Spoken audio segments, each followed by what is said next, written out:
Thank you.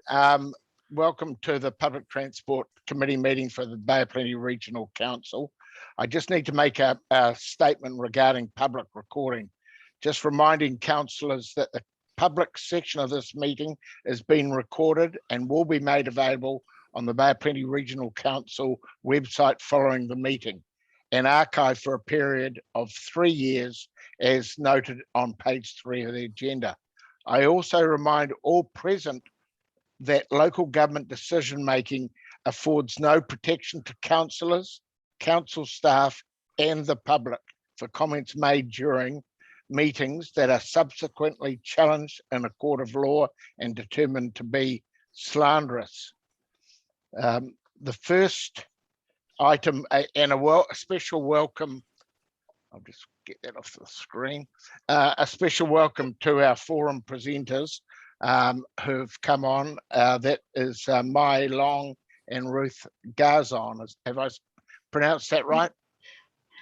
May Leong and Ruth Garzon. May. Yes. Okay, thank you. I'll just get that right. Thank you.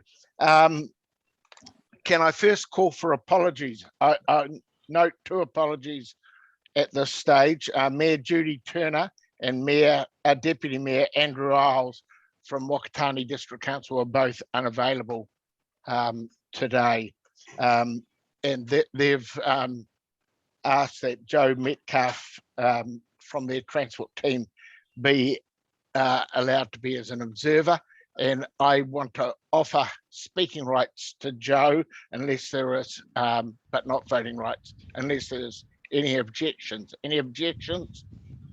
There've been none. Joe, you have speaking rights. Are there any further apologies? Yes, Phil Thomas, I would just like to note that I need to leave by 1 o'clock if we do go that late. Thank you. Noted. Any further apologies? Kia ora. Jess? Jess Andrew here from Waka Kotahi. I've recently joined in. Cole is sick, so I'm in his place. I do have some other things that I'll have to pop out for, but I'll be here for most of it. Thank you, Jess. Mr. Chair, I will need to be gone by 11:30 as well. So note my apology for early departure. I've just got another Zoom call at 11:30. Noted. Any further apologies? Would someone like to? Oh, sorry. I was just going to say, Chairman, happy to move apologies be sustained, and also to note in the minutes the invitation to Joe Metcalf. So it's been moved. Can I have a seconder, please? Thank you, Mr. Thomas. All those in favour, please say aye. Against? Aye. Carried. Aye. Oh, was that against? Or Paula? Okay, thank you. There are no items not on the agenda. Order of business. Please note that we are moving item 8.4, improving our network, to the end of the meeting. Well, nearly the end. It's moving to in my schedule about 12:10. So it will follow 8.6. So 8.4 will be replaced by 8.5, 8.6, and then we'll do 8.4.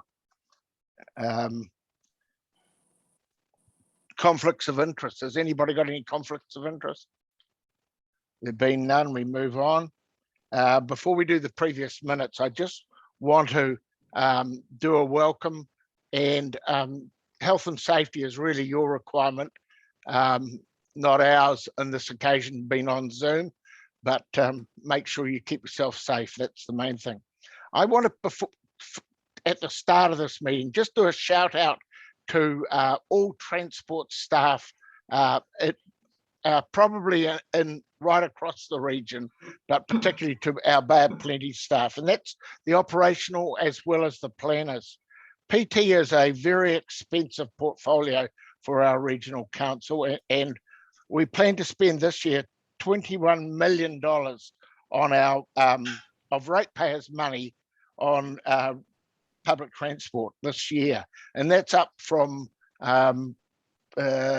16 million last year. So we're going up 5 million is the planned expenditure. 14 million of the 21 million will be on operational, and 7.7 million is on other areas. PT is contentious, especially in Tauranga, because of our geographic complexities, our isthmuses. Creating an effective public transport system is very difficult. Our community sees lots of near empty buses and vent their frustration to both staff and to councillors. Getting mode shift, more people using our buses, is very difficult with our constraints. It's a great theory, but we all know that implementation is not without its challenges.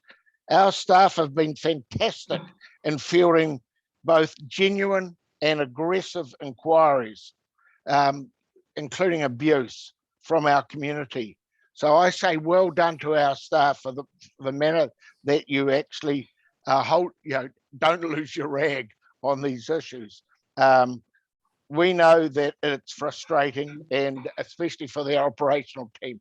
And I'll do a real shout out to, I see James is on the call now, to James Llewellyn and Jess Eden, who are the ones that I see fronting it day to day.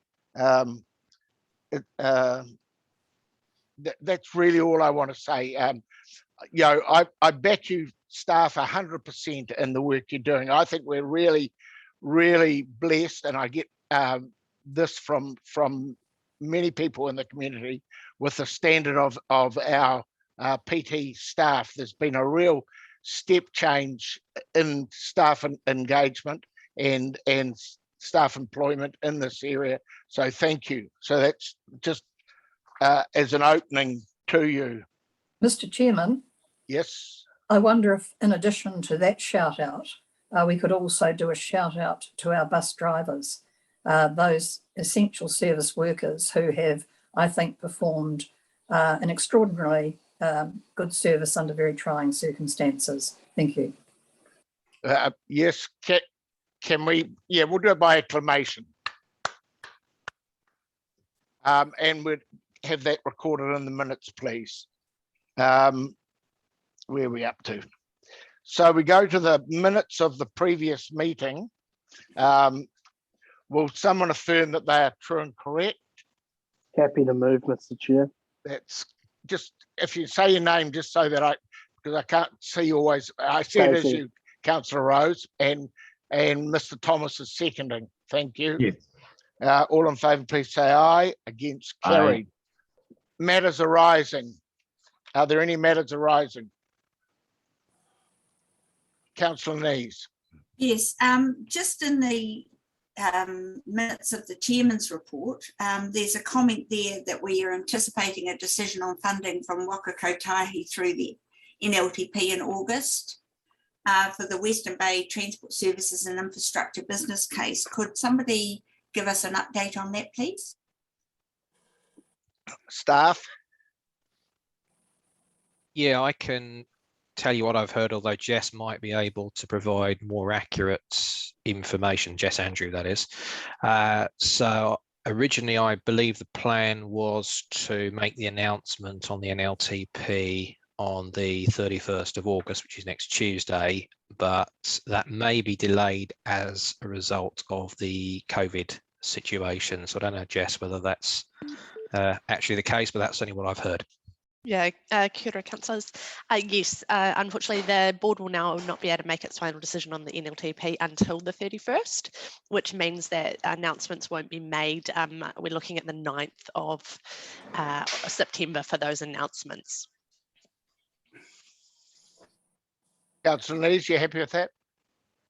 Any further questions? Councillor Thurston. Chairman, can we at some stage get an update as to the status of the living wage here with the road operators as at today? You may wish to take it in committee later, but can Jessica or someone comment on that at some point, please? I don't see Jessica here, but can Namuta or Matt make any comment on that? Or should we do it at the end of the meeting in confidential? Could we do it later, Mr. Chairman? Thank you. We'll do that. Yeah. Any further questions? And Chairman, just another one. We're going to be discussing or referring to briefly behaviour change programs later on the agenda. But I'd just like to ask James as to what work is currently being done on initiating disincentives for car travel, please. I can certainly give you my opinion of the situation, which is that in Tauranga in particular, the City Council are progressing their parking strategy, which is starting to assess the likely levels of demand and what is actually desirable from a traffic management point of view. I mean, I've been very clear all along that in terms of getting more people onto buses, the need to manage the supply and pricing of parking is absolutely crucial.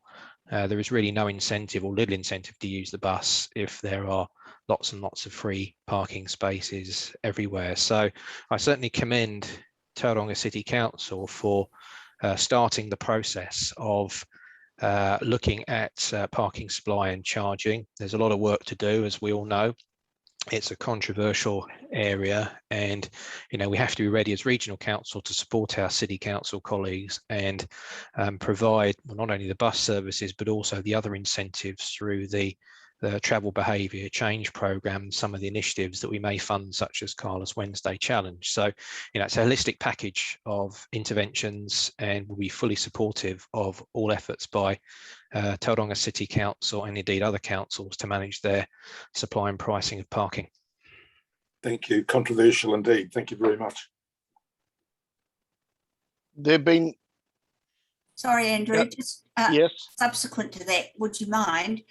I was wondering if it would be possible for us to get a presentation from TCC at some point on the parking strategy at the appropriate time. I haven't had the opportunity to input into it. I'm not a Tauranga City Council ratepayer, but we've obviously got a huge interest in it. So it would be great to have a discussion around this table. Yes, and I think you can ask for that directly to the Tauranga City staff when they present. I think that's a good question to them. They could update us on it. We haven't seen their presentation. So thank you. Any further matters arising? If not, we'll move on to the chairman's report. And Mr. Chairman, could we go back to the public forum? Oh, item? Sorry. Yeah, we did miss that, didn't we? Sorry, May. Too big a rush. Look, it's my pleasure to invite May Long and Ruth to present to us on, we have I think everybody received the electronic presentation they're making on the Wakatani District Accessible Community Transport Project. So without further ado, May, welcome, and you have public forum recognising that in public no decisions can be made on a public forum, but questions of clarification are welcome. So May, the floor is yours. Tēnā koutou katoa, I'm Ruth Gerson, and so I'll start this off, but thank you very much, Mr. Chair, and to all of the members of the committee for inviting us here today. Eastern Bay Villages, I'm the executive officer of that, and it started 3 years ago, and it's basically a bunch of us old people trying to support each other to stay out of the rest home as long as possible. And we try to share our skills and our time, both to support one another and also to support our community. We have a treaty commitment. We have a tangata whenua, tangata treaty partnership, both at board level and in our staffing. And we do go as far afield as Waimana, Murupara, even Ruatahuna. So we have a very good idea of the needs of seniors and Pākeke throughout the Whakatane district. We have the most isolated people referred to us by medical and health services and social services. So again, we have a good handle on what's happening for people. And it's from this that we realise that the huge barrier that is caused to wellbeing by the lack of accessible and affordable transport for seniors and Pākeke in our area. And we applied to Lottery for some funding to appoint a project coordinator to try and look at solutions, to find out more about the problems and then look at solutions. We then established a reference group of people with disabilities, younger people with disabilities, I mean, less than 60 or 70 like the rest of us, or 80, younger people with disabilities to join us in the reference group and to start looking at what kind of goals they would like to have. And we were very pleased to see that both councils, both the District Council and your Regional Council, supported this with provision of support from your transport planners.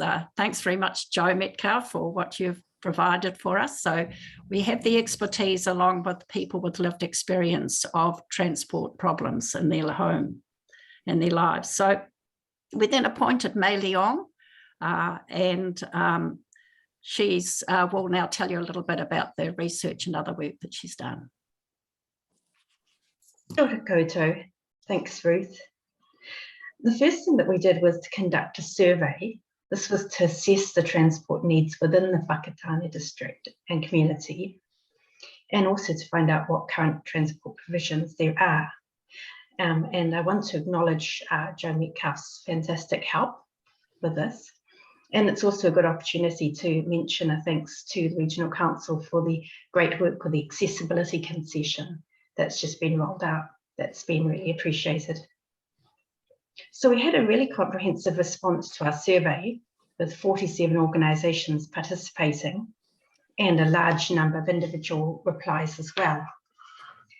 There weren't any great surprises from the survey results. What we did achieve is evidence to back up the need that we've already identified in the community and which Ruth's already covered quite well. Now, we don't want to do death by PowerPoint here and bore you all with statistics and bar graphs and pie charts.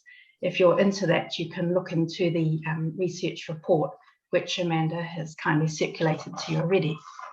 However, what we will do is tell you a story, and this is really to support the impact of poor transport on people's lives.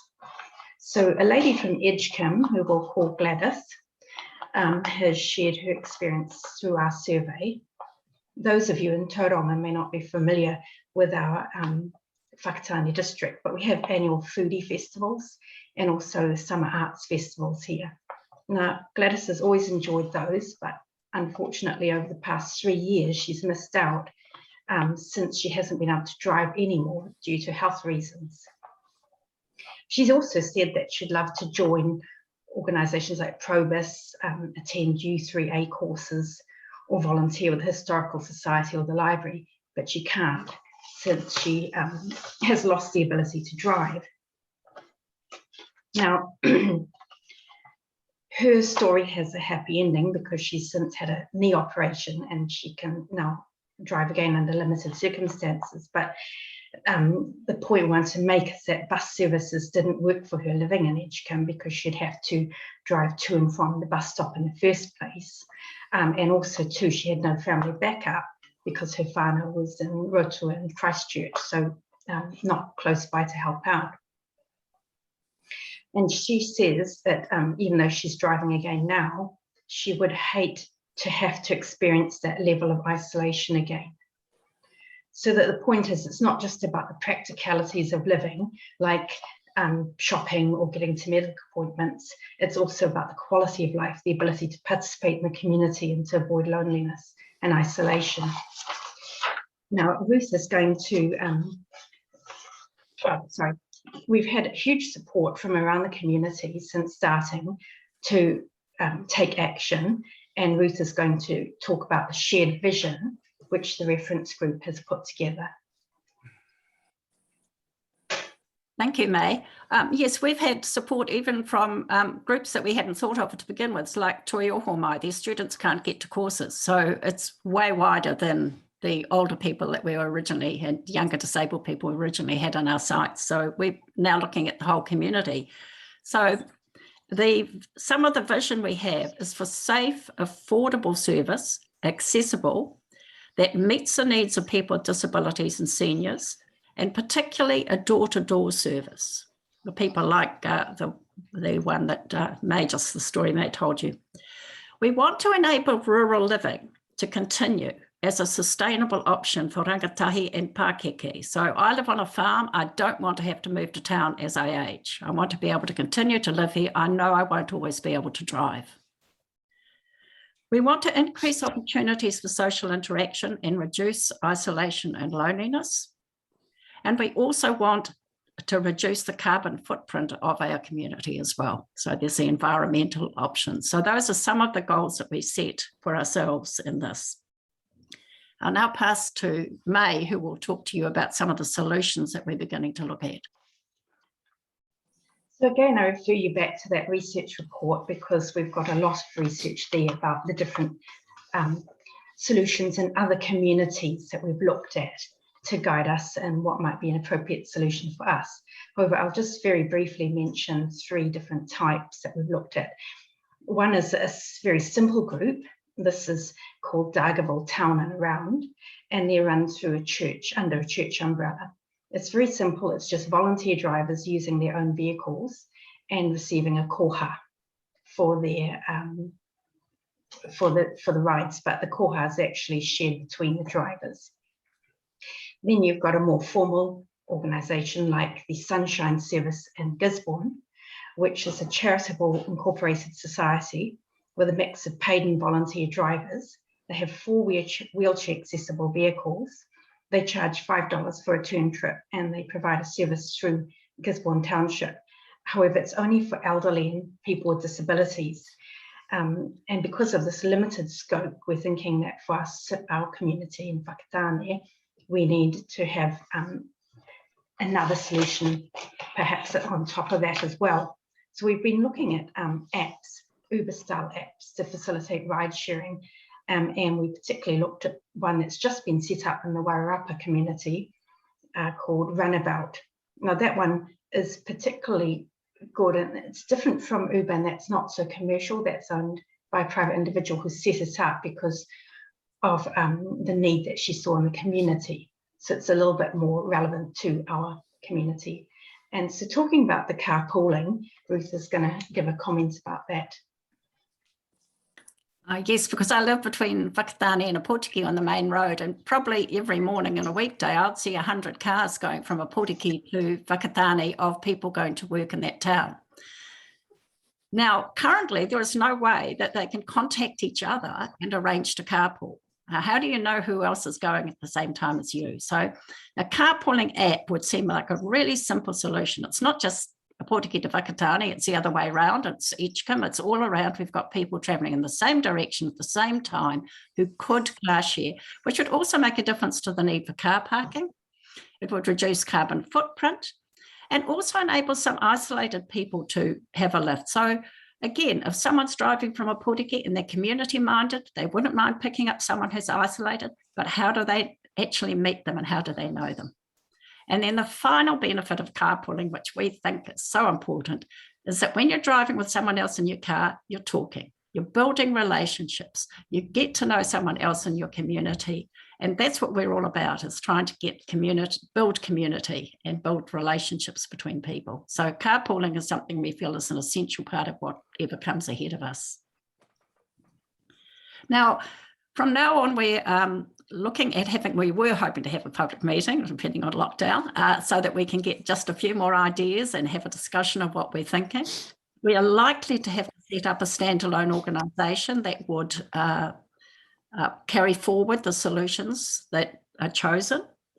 And then we'll be looking for some resourcing at that stage as well. So thank you very much for your time. I don't know if there's time for questions or anyone's got any of those. Thank you very much for your presentation, both of you. Any questions for clarification. Mr. Thomas. You're on mute. Yep. Yes, thank you. Hey, look, thank you for your report, Ruth and Mai. Really interesting reading and great to see a community organisation working on these sorts of things. Just a question that I had, which I think you partly answered, because I saw that, you know, in your surveys there were 40, 37, 43 responses. But were they actually organisations or individuals? And I think you have answered that. They were both. We had 47 organisations who participated in the survey. And then on top of that, we also had 74 individual responses from private people. In the report itself, I primarily focused on the organisational responses, but there are links there where you can view the analytics of both surveys if you really want to get into that level of detail. Great. So that gave you reasonable confidence you had actually got your message out through your whole community, Ruth? Yes, I believe so. We did certainly get some from rural areas. So we are in touch with a lot of people, so it was quite easy to get that response throughout. And just a final question, which is, I know that, you know, you've presented this report to us, so it's a public document, but I'm hoping you wouldn't mind if I shared it with some of our rural communities around Rotorua, and I'm thinking of our two community boards, Lakes and Rural, have a lot of those similar problems of connection where we don't have public services, and it could be a great model for them to follow up on. So I hope you don't mind if I would share it. Well, that's fine. I mean, the more the better, I think. We're very pleased to have it shared. Yeah. Great. Thank you very much. Thanks. That's all my questions. Thank you. Councillor Thurston. Just two brief comments. One, to acknowledge you, Ruth, and to, again, extend my respect, as do most New Zealanders, with your status in the disability sector. And good to see you again. And also just to remind colleagues that Whakatane has always been an active community historically in proactive disability activism. So they're very fortunate to have someone like Ruth there leading this. So full marks and right behind you, Ruth. Thank you. I don't see any other hands up. Councillor Nees has suddenly got a hand up, and so is Joe. Thank you. Just following up on the comment from Phil with regard to this app, this rideshare carpooling app may be of interest to other rural communities. A question to staff is, I think we used to have a rideshare app quite a few years ago. Is this something that we are looking at as a wider regional solution? Yes, Councillor Nees, through the chair, if I may answer that one. The Travel Demand Management and Behaviour Change Initiative, which is region-wide, can certainly consider how we might look to use the latest technology, particularly around apps and booking services, to match people together for the purposes of ride sharing. As I'm sure we'll appreciate, it's not going to be possible to provide conventional public transport services absolutely everywhere, much as we'd like to. So having these alternative sharing services available for me is quite a high priority in terms of trying to address some of these really intractable access issues for people in deep rural areas. I didn't really understand what rural meant until I came to New Zealand, having worked in the UK. Rural areas there, you'd call them suburbs in New Zealand. So the challenges are huge. So things like that are certainly part of our thinking around the Travel Demand Management Behaviour Change programme, and we're very keen to work with colleagues across the region, community groups in particular, on these initiatives, because I think one of the great things about this piece of work it's community led. You know, the people who are driving it are those whose needs are actually forefront of the service, which is fantastic, because with the best in the world, you know, we can't understand every community need. It really does need to come from those who use it. Thank you, James. Joe. I just wanted to say a big thank you to Maya and Ruth for the work they've done on this, and to say that Whakatane District Council fully supports and appreciates the Eastern Bay Village taking a lead on this particular piece of work. I think it's really important, that we have these community-led projects to delve into areas where we sometimes don't get to as transport planners. And I think it's a really powerful demonstration of what happens when we empower our communities to do some of this work for us. And I think it's a really good model that can potentially be used elsewhere. So just once again, Maya, Ruth, fantastic work, and it's been a pleasure to work with you on it. Okay, thank you very much. Look, May and Ruth, fantastic presentation, a really interesting research piece, and I'm sure it says in there it's supported by the Bay Plenty Regional Council and Whakatane District Council, so I'm sure it'll go to them, and our staff will, I'm sure there'll be interaction between the three bodies. So well done to you for presenting to us at this time. Thank you. We now move on to back to 8.1, page 17, the Chairman's report. And this is going to be presented, I think, by Jen Proctor. That's correct. Morena koutou. Thank you very much, Mr. Chair. First of all, can I just say thank you for the sentiments that you shared this morning about the transport team, and I'll be sure to pass those on to the transport operations team. And equally, Councillor Thompson, your sentiments and shout out for the drivers, our frontline PT team out there. I'll certainly pass those on to our respective operators. Onto the chairperson's report. So page 17. First of all, just under the Waka Kotahi additional funding, just grateful for the additional funding for the end of the 2021 financial year. There was considerable effort from our local investment advisors to make this happen, and it certainly was gratefully received. It also contained $21,000 for bus shelters, which has been passed on to our district and city council partners. Page 18, the rest and meal break assurance. As reported at the May PT committee meeting, Waka Kotahi appointed consultants to provide independent assurance on the approach that we took as a council for the implementation of the rest and meal breaks. And we now have the results of that assurance work, and I'm pleased to advise that both the pricing and scheduling aspects were noted to be appropriate and reasonable in the circumstances. The summary and detailed reports are attached to the main agenda. Remaining on page 18 with the ERA employment decision. So a recent decision of the Employment Relations Authority challenged a split shift model. Typically, a split shift might comprise 2 shifts per day, for example, 7 a.m. to 12 noon and 4 p.m. to 8 p.m. Tramways Union successfully argued that a work period should be counted from the first sign-on to the last sign-off. So this could have some implications and change the way that we treat rest breaks, which means that we may need to do some remodeling again, as every broken shift will need to have an additional rest break added. Transurban, which is the operator at the centre of this decision in Wellington, has the opportunity to appeal. That appeal period probably won't have finished yet, so we're still awaiting further guidance. On to page 19, which is a patronage transport update. More detail will be covered in a presentation that will be delivered when we discuss the Arotake report. That's next item on the agenda. I do want to make particular note of the accessibility concession and the Kawerau service improvement changes.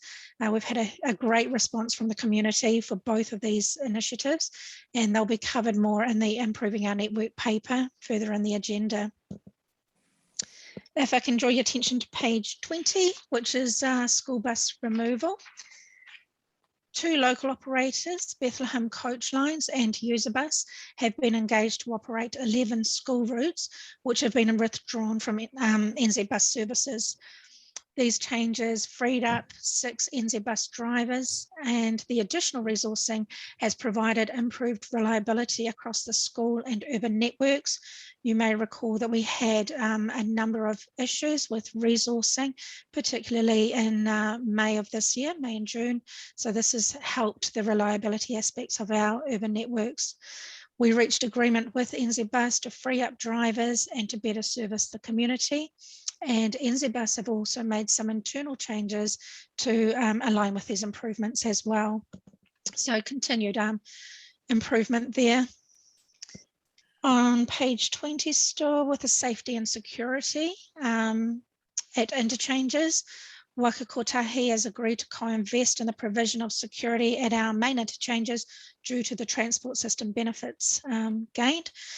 Again, we're really grateful to have the support from Waka Kotahi with this initiative, and it's particularly more so at the moment with COVID. We do certainly have an increased presence of undesirable behaviour and activity in and around the interchanges. So it does provide that additional safety and security for our drivers. Staff are preparing to procure security services through to mid-2024, being the current NLTP period. We're also working with Rotorua Lakes Council to try and maximise the funding through Waka Kotahi for security. Currently, they do provide a guardian type arrangement at the interchanges and main areas of the CBD. So we'll continue to work with Lakes Council on that.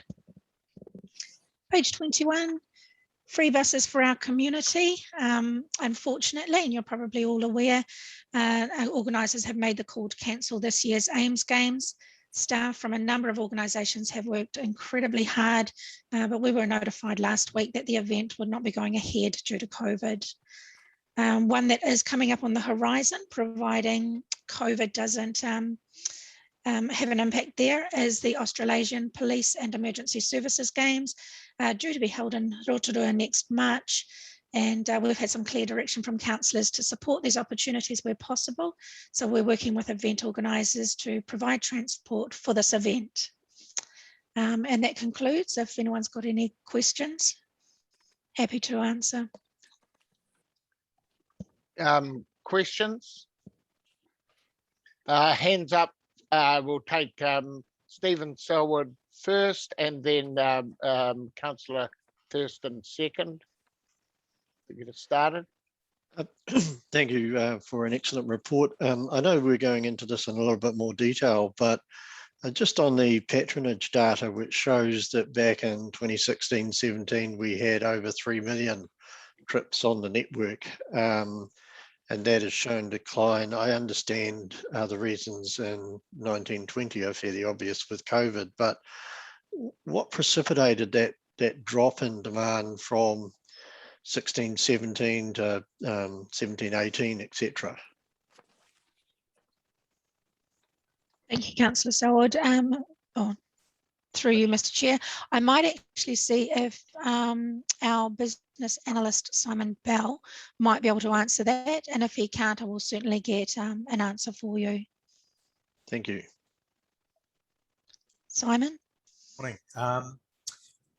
My suspicion is it was all around the network changes that occurred in that were implemented around that time, 17-18, I think it was. It predates me by some few years, so I'm not entirely sure, but it might have been around that time that that decline started. But we can tease out more detail on that for you and come back later on. It was,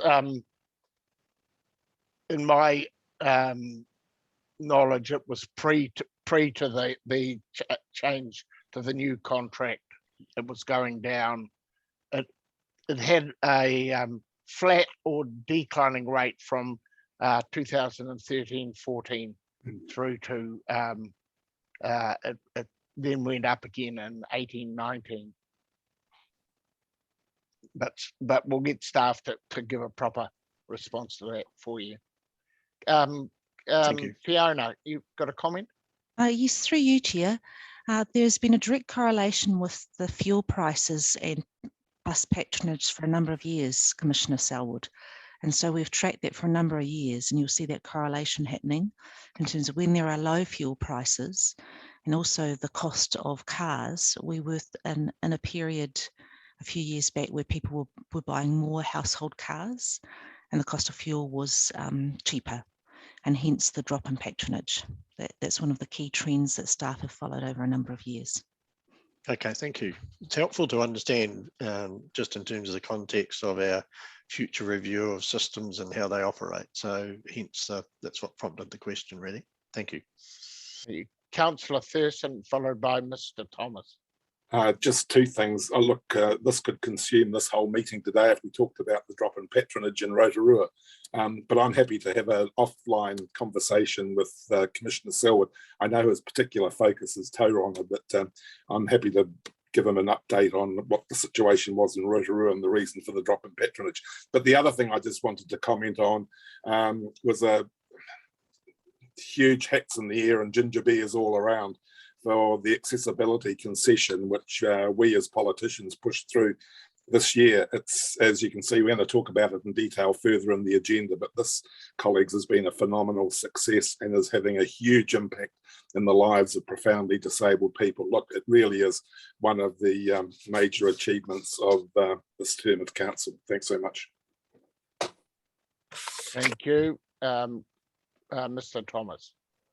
Thank you, Chair, and I'd just like to give my fulsome agreement to Lyle's comments there around the accessibility funding, a great initiative. Look, just it's more of a question just around how data is presented to us, especially around patronage numbers and income earned. And while it is of theoretical interest what happened in 2020, it would be great if for the next year or two, we're showing the 2 previous years so we can actually see the trend more. So 2018-19, but maybe also 2017-18, instead of looking at 2019 and 2020. You know, it was such a disrupted year last year. It doesn't really give us much of a feel for what's happening. So just a query about whether that would be appropriate or whether that could be done in future reports. Can I just answer that, Mr. Thomas? Sure. In the report, page 19, for instance, we do go back to 2016-17. That gives 5 years. And generally, we are giving 5 years of, I've tracked it back to the start of the Tauranga service in 2000. I'd have to go back and look, hold it, 2003, I think it is. So I've got the data right from the start. If you do, and with Rotorua as well, back to the early days. Staff, any comment to that? Jen? We can certainly, I saw Simon nodding his head, so we can certainly provide something for you, Mr. Thomas, that will address your query. Yeah, I think it's just when we're reading the reports and you know, the graphs are great, but sometimes it's hard to see the actual amounts that have changed. You know, when we're mentioning the actual percentage changes in the reports, just kind of nice to see the overall trend rather than it being misshapen by last year.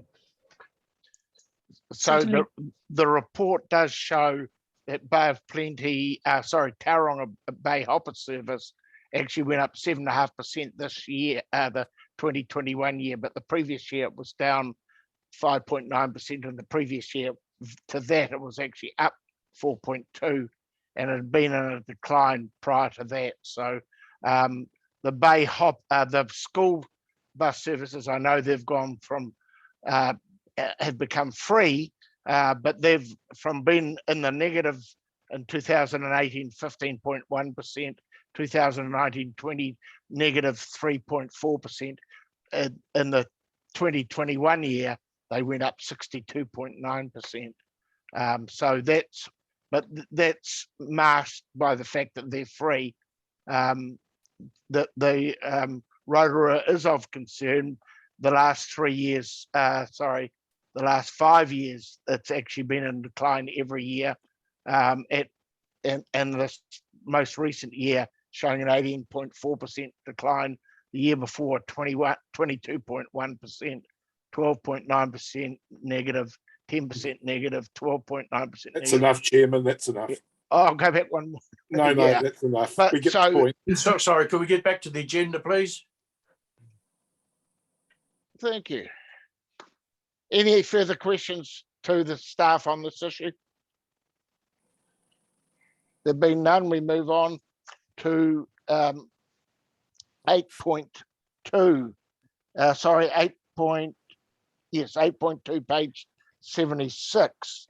And that's going to be presented by Simon and Jan, I believe. Excuse me, Chair, can I have a mover and seconder, please, for the Oh, Chair's sorry, report? we've got to receive the report. Yeah, moved by Councillor Thurston, seconded by Councillor Nees. All those in favour to receive the report, say aye. Against, carried. Thank you. Well, good morning, everybody. I think you may have stolen some of my thunder there, Councillor or Chairperson. But I'm about to give you a death by PowerPoint presentation, funnily enough, after Ruth and Maya's compelling story earlier. But I think patronage, you kind of have to speak to it via graphs and percentage movements, a lot of which you've already covered. But what I might do is share my screen super quickly.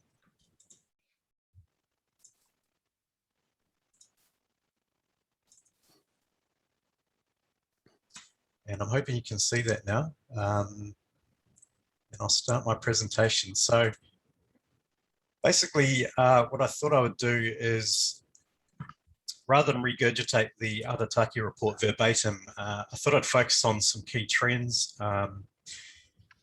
with focus on patronage, but then covering off a few other things right at the end. And just call out right up front that with the RITS data that we now have access to, we've got a world of really deep data, and it's really tempting to just go straight into the weeds and call things out. But I think we're on a journey to providing more and more and deeper insights to inform your decisions. So hopefully over time we'll keep improving these reports and the call outs. Right, so just very high level, and again, we've already covered some of this information. But for the full year, we had 2.66 million trips across the region. And we may have some very small rounding errors here between people's reports, but this should align to Arataki perfectly. But speaking to your point, Mr. Thomas, we do show now 2016, 17 and 17, 18 trends. So hopefully that provides that broader perspective, and we can go back further, of course, which would show that this downward trend's been tracking much further back in time as well. But I think a really good point to note is for the whole region as a whole, this last year has been pretty solid. We're up 2.1% against 2018-19, which to me is our sort of benchmark year. As you say, COVID through 19-20 stats completely awry. So, and our lockdown this year is going to do the same. So, you know, it's a moving target, but I think 18-19 was a solid year to sort of anchor everything against. And as you've already spoken to, we are down against 17-18, 6.3%, and 16-17, a whopping 17.5%. There's all sorts of context in there, which we could tease out. Q4 saw 0.69 million trips, which is the strongest June quarter since 17-18, which is really encouraging. And naturally, with April lockdown last year, we are massively up against Q4 2019-20, but pretty much flat against 18-19, as you'd expect.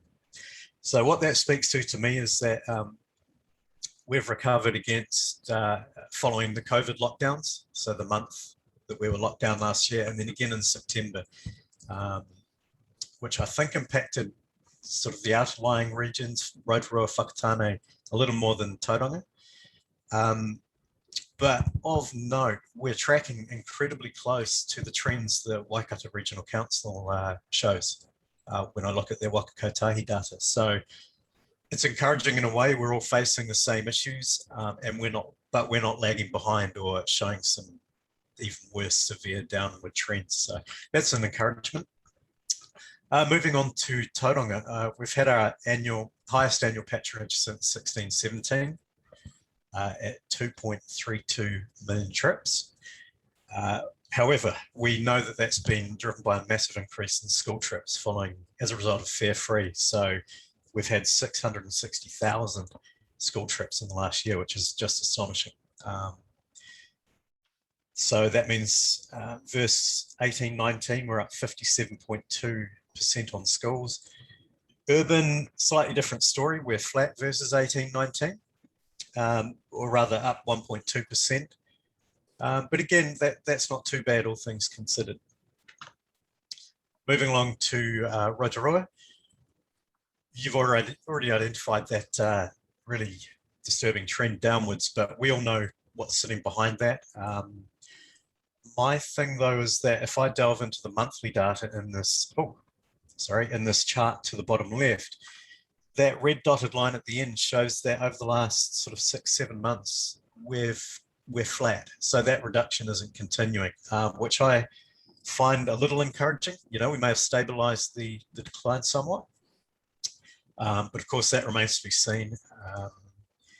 My feeling is COVID, we've not quite recovered from. So on top of that decline, you could argue that, you know, it's not that bad. The other thing would be that the roadworks in that area are just absolutely slamming the perception of bus versus sitting in your car and listening to your radio with the heater on. So that's something we can tease out over time again. Moving on to the Eastern Bay of Plenty, we had full year patronage of 28,000, which was up only 2.7% on last year, but down 30% on 1819, which not so good. But we suspect this part of the network was really hit by COVID-19, and we've never recovered. So just due to perception issues, safety issues. One good point, though, that I'd like to tease out is that senior patronage, if you look at the bottom left-hand chart, is just continuing to decline. And that, to me, that speaks of servicing sort of not a vulnerable population, but a population that needs public transport, and they're using it more and more. So that's encouraging. And the other piece to point out here is Route 135, Kawerau Whakatane. The improvements made to that network in 31st May, or implemented 31 May, have shown an amazing increase of 101% month on month, which was maintained into July, which isn't strictly part of this report, but I thought I'd throw that in there for context. And that's driven by and large by seniors and a little bit in adults. So that's adult fares. So that's really encouraging. I think that'll be covered further in the Improving Our Network paper later on. So I'll leave that one there.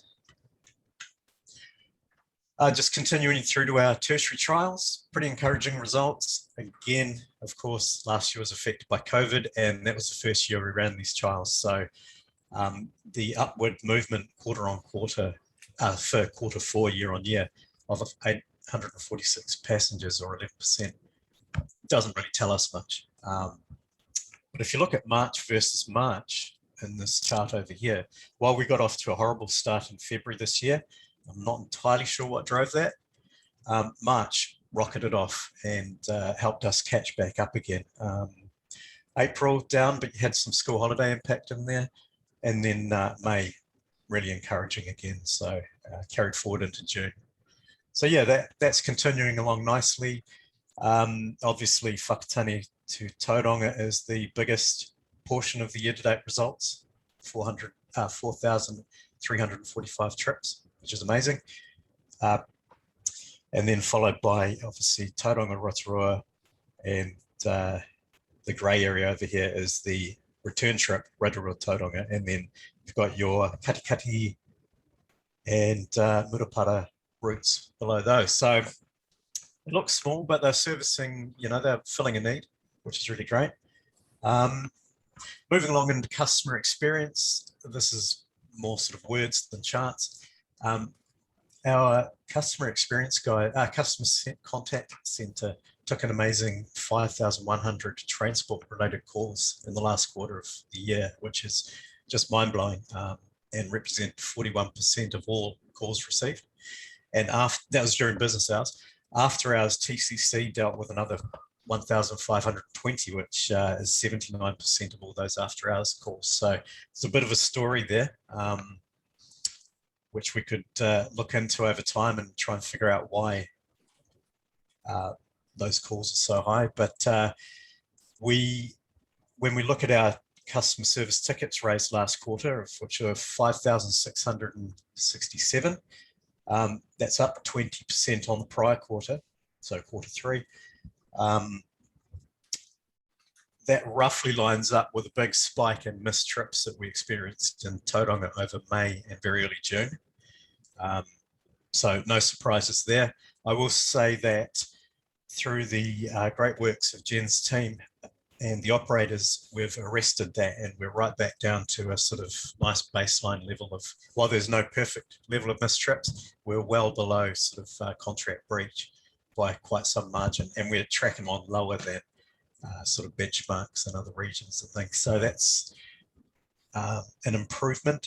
And only 17% of those tickets ended up with Jen's team, the transport operations team, which means the customer service guys are resolving them at the point of call, which is amazing, or taking the call, doing some work and calling those people back. So I find that really inspiring. And finally, on this section, mystery shopper, we've had some positive results. So we're maintaining our positive feedback from the community. Rotorua showed an increase for friendly and helpful service and initial impressions. So that speaks well to how Richie's is delivering down there. So that's great. Tauranga reached 100% for quality and comfort, which I guess speaks well of the fleet and Wi-Fi perhaps and all those sort of nice things on buses. So a couple of good results there. Total mobility, you've already spoken to, servicing a really vulnerable population and servicing them well by the sound of it. So 65,000 passenger trips last year, which was a 9% increase on the prior year. Ridewise now has 4,025 clients across the region as at the end of the year. And last year they received 917 applications, which I guess they processed and approved. We also have taken on 6 new operators. So those vehicles come equipped with hoists. And so we're able to also extend that service through to Waihi Beach, which is fantastic. It might look a bit unusual that we've had 10% increase in trips, 8% increase in membership, but expenditure's down. But anecdotally, that's due to people being cautious to return back to normal with quotes around it following COVID, and instead preferring shorter trips, shorter local trips, which results in lower expenditure. And then finally, got a bit of financial performance overview. I'll keep this quick because this is the finance people did this, but just speaking to the sort of high number, key numbers, not high. Revenue was 0.6 higher versus budget because Waka Kotahi funding was received for lost fare revenue during COVID, additional COVID cleaning costs, and total Super Gold Card contributions. Operating expenditure is up 0.4% due to unbudgeted security costs, which Jen spoke to. I don't think anybody, when they were preparing budget, foresaw quite the level of security issues in the interchanges, so that came as a surprise. Also driving that was higher than expected RITS operational costs, so that's the tickets, machines on the buses, and all the data feeds behind that. Capital revenue was up 0.7% higher than budget. Zero budget was set for that, but we received 65% funding assistance rate from Waka Kotahi for RITS implementation capital spend. So that explains that one. And finally, capital expenditure is up 0.1% on budget due to the RITS implementation subsidy and costs. So that's the end of the presentation, but I'm happy to take any questions which are more than likely going to result in me going away and getting you the information and coming back. Thank you, Simon. Is there any questions to Simon?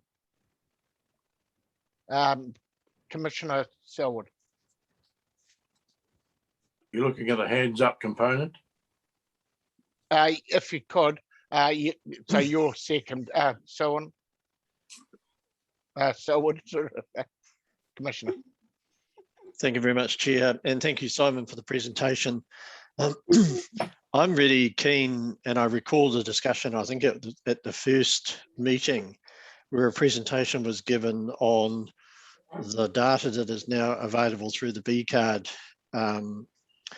technology. I'm keen to understand actually what's driving both our costs, our service levels, and our patronage across the network in more detail. I find the reports interesting, but not actually giving a lot of insight into what's driving those outcomes. And it would be helpful to understand what routes by time of day are receiving patronage growth or have weak patronage, what the subsidy is on those routes, to make sure that we've got a good match of supply and demand, because I think we've got a fantastic service, but it is clearly underutilised. And so I think we need to get under the bonnet of what is driving that lack of utilisation.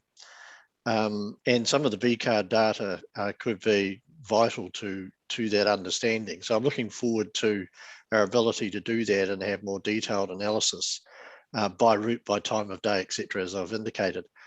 The other, I guess the question I have is, it's fantastic to see the school patronage and total mobility patronage increasing to the degree that they are.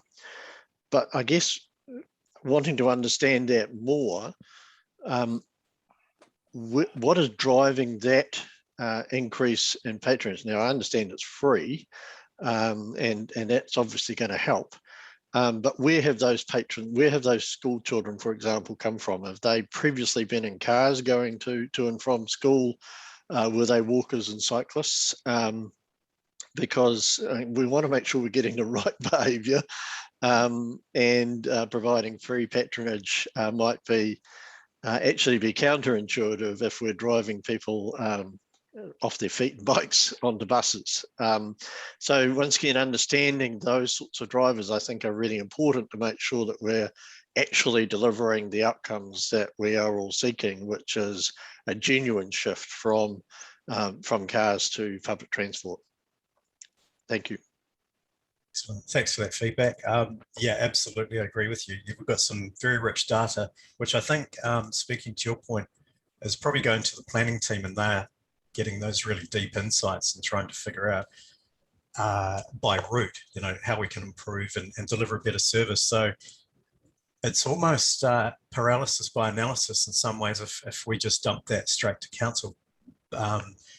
But I will say that going forward, we've got a new technology piece from an organisation called Leap Thought via the RITS consortium. So that dashboard will empower the users to delve in and self-serve and really drill down into the weeds there. So that's going to be available soon. I don't have any timelines, unfortunately, but we'll certainly be using that to get some more insights internally.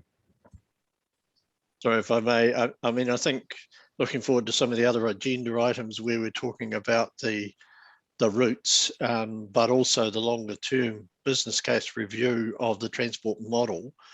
To me, I see these vital ingredients to getting that analysis at the right level of detail, so that, and really that's what I'm driving towards. I think that's fundamental, because we want to be able to ensure, A, we've got a clear baseline of what we've got, B, understanding what's driving behaviour, and we may be able to make some inferences from that data and then use that to inform our redesign of the system at a more structural level beyond the current sort of tweaks that we're doing at the moment.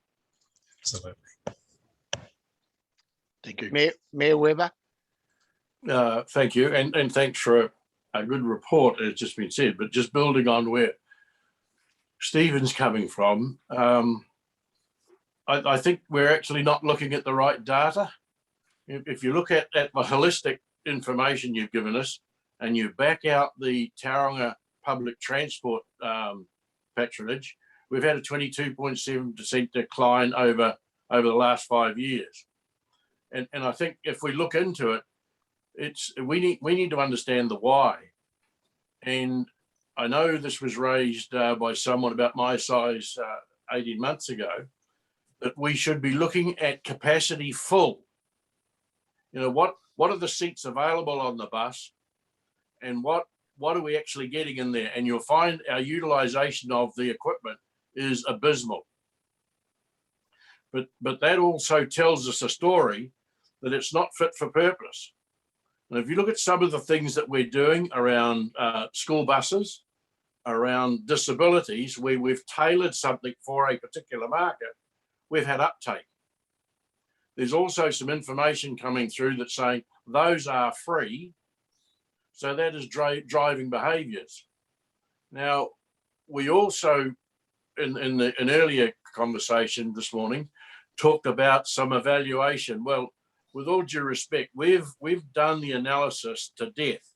We know that if you made parking in town $100 an hour, you will shift behaviour onto public transport.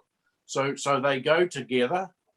The other issue, I had the privilege of spending 3 days in a reasonably large bus driving around Tauranga, and the drivers were saying Tauranga, and I suspect most of our areas, because our roads are pretty aged, are not bus friendly for large buses. So if you looked at, and we've done this trial in Waihi Beach and parts of Wakaroa and parts of Katikati, smaller buses are a lot more manoeuvrable in the roads, and therefore we can go into some of those roads more easily and avoid a lot of the criticism we've got with these big buses coming down the road. There is no room for anybody travelling in the other direction. So I just wonder if we start our analysis at capacity full and then start working back. Some of the data you've given us today about customer type is really helpful, because we know by going to free buses, we have had a real success.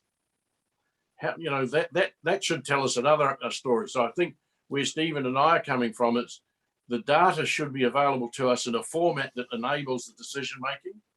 So for what it's worth, I think, you know, most transport operators, their fundamental message is percent full.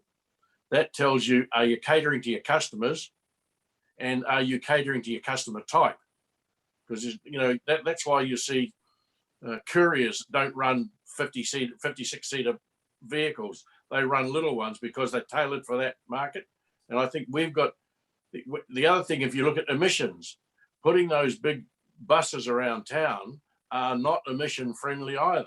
So targeting it to it, I think it's how you present the data would be more helpful to us. Thank you. So through you, Mr. Chairman, can I ask James to answer the question to suggest how we use that data for the bus network refresh and the review of the transport network, rather than Simon on data specifically? So James, would you like to comment? Yes, I mean, we'll come to the bus network refresh in the next agenda item, but as part of that process, we have managed to use some B-card data to assess which routes in that refresh study area were performing relatively well. And what it showed was that I think there were 4 routes which collectively made up 70% of the patronage. So that was Hospital Link, City Link 30 and 33. And the remaining routes were actually carrying very few people. So immediately from that relatively high level analysis, you get a sense of some of the challenges providing services, particularly for people in some of the lower density suburban areas and places like Te Puke, for example, where we had relatively low patronage on services to and from that particular location. So we are starting to use that data in a much more effective way. And as Simon has mentioned, Leap Thought is going to enable us to drill down a lot more. So we will be able to start to assess in more detail the demand between origin and destination pairs. So there'll be a discussion later about how many people currently travel from the Mount Maunganui side to the hospital, for example. And we can start to understand, which journeys people are making and where we need to actually allocate our resources to ensure those journeys are actually fulfilled. I think it is also worth making a brief point about the bus size issue. One of the challenges we have, particularly in the Tauranga network, is that at peak times, we do have a lot of demand, particularly from school children. And for a small number of services and hours of the day, we actually have those very large buses extremely full, including standing passengers. So even though perhaps for a lot of the day those services are relatively empty, and that's a source of concern, we have to remember ultimately where we are providing for the peak services, which at the moment is dominated by school travel because it's currently free. So if you have smaller services, there is a danger you may need to provide more of them to provide for that school peak, and that will actually increase costs. So we have to be careful when we are thinking that smaller buses are a panacea for all our problems. They're not. They may be useful in certain circumstances, but a general desire to reduce the size of bus services or buses is not necessarily the way forward all over the network. Sorry, Andrew, if I can comment, that's not the point I was trying to make. The data will tell you, because scheduling vehicle, the data will tell you on what period do you put on the large bus and what period do you put on a smaller bus. And that what you end up with is you end up with a very different fleet. And the data should tell you that we should have a mix in there, and you put the right vehicle in at the right time for the right customer base. And so that's the point I was trying to make. If we use the data better, your scheduling becomes totally different. Because I know if you run a milk tanker in July when there's no milk, it's not smart compared to the one you run in November when your whole fleet's running at 98% utilization. The data is available through what you're talking about before to actually tailor your service on a particular day and a particular time of day, and also for the customer base. That's right, the point I'm trying to make. Looking at patronage only is not giving you the data set that you need to manage your fleet better.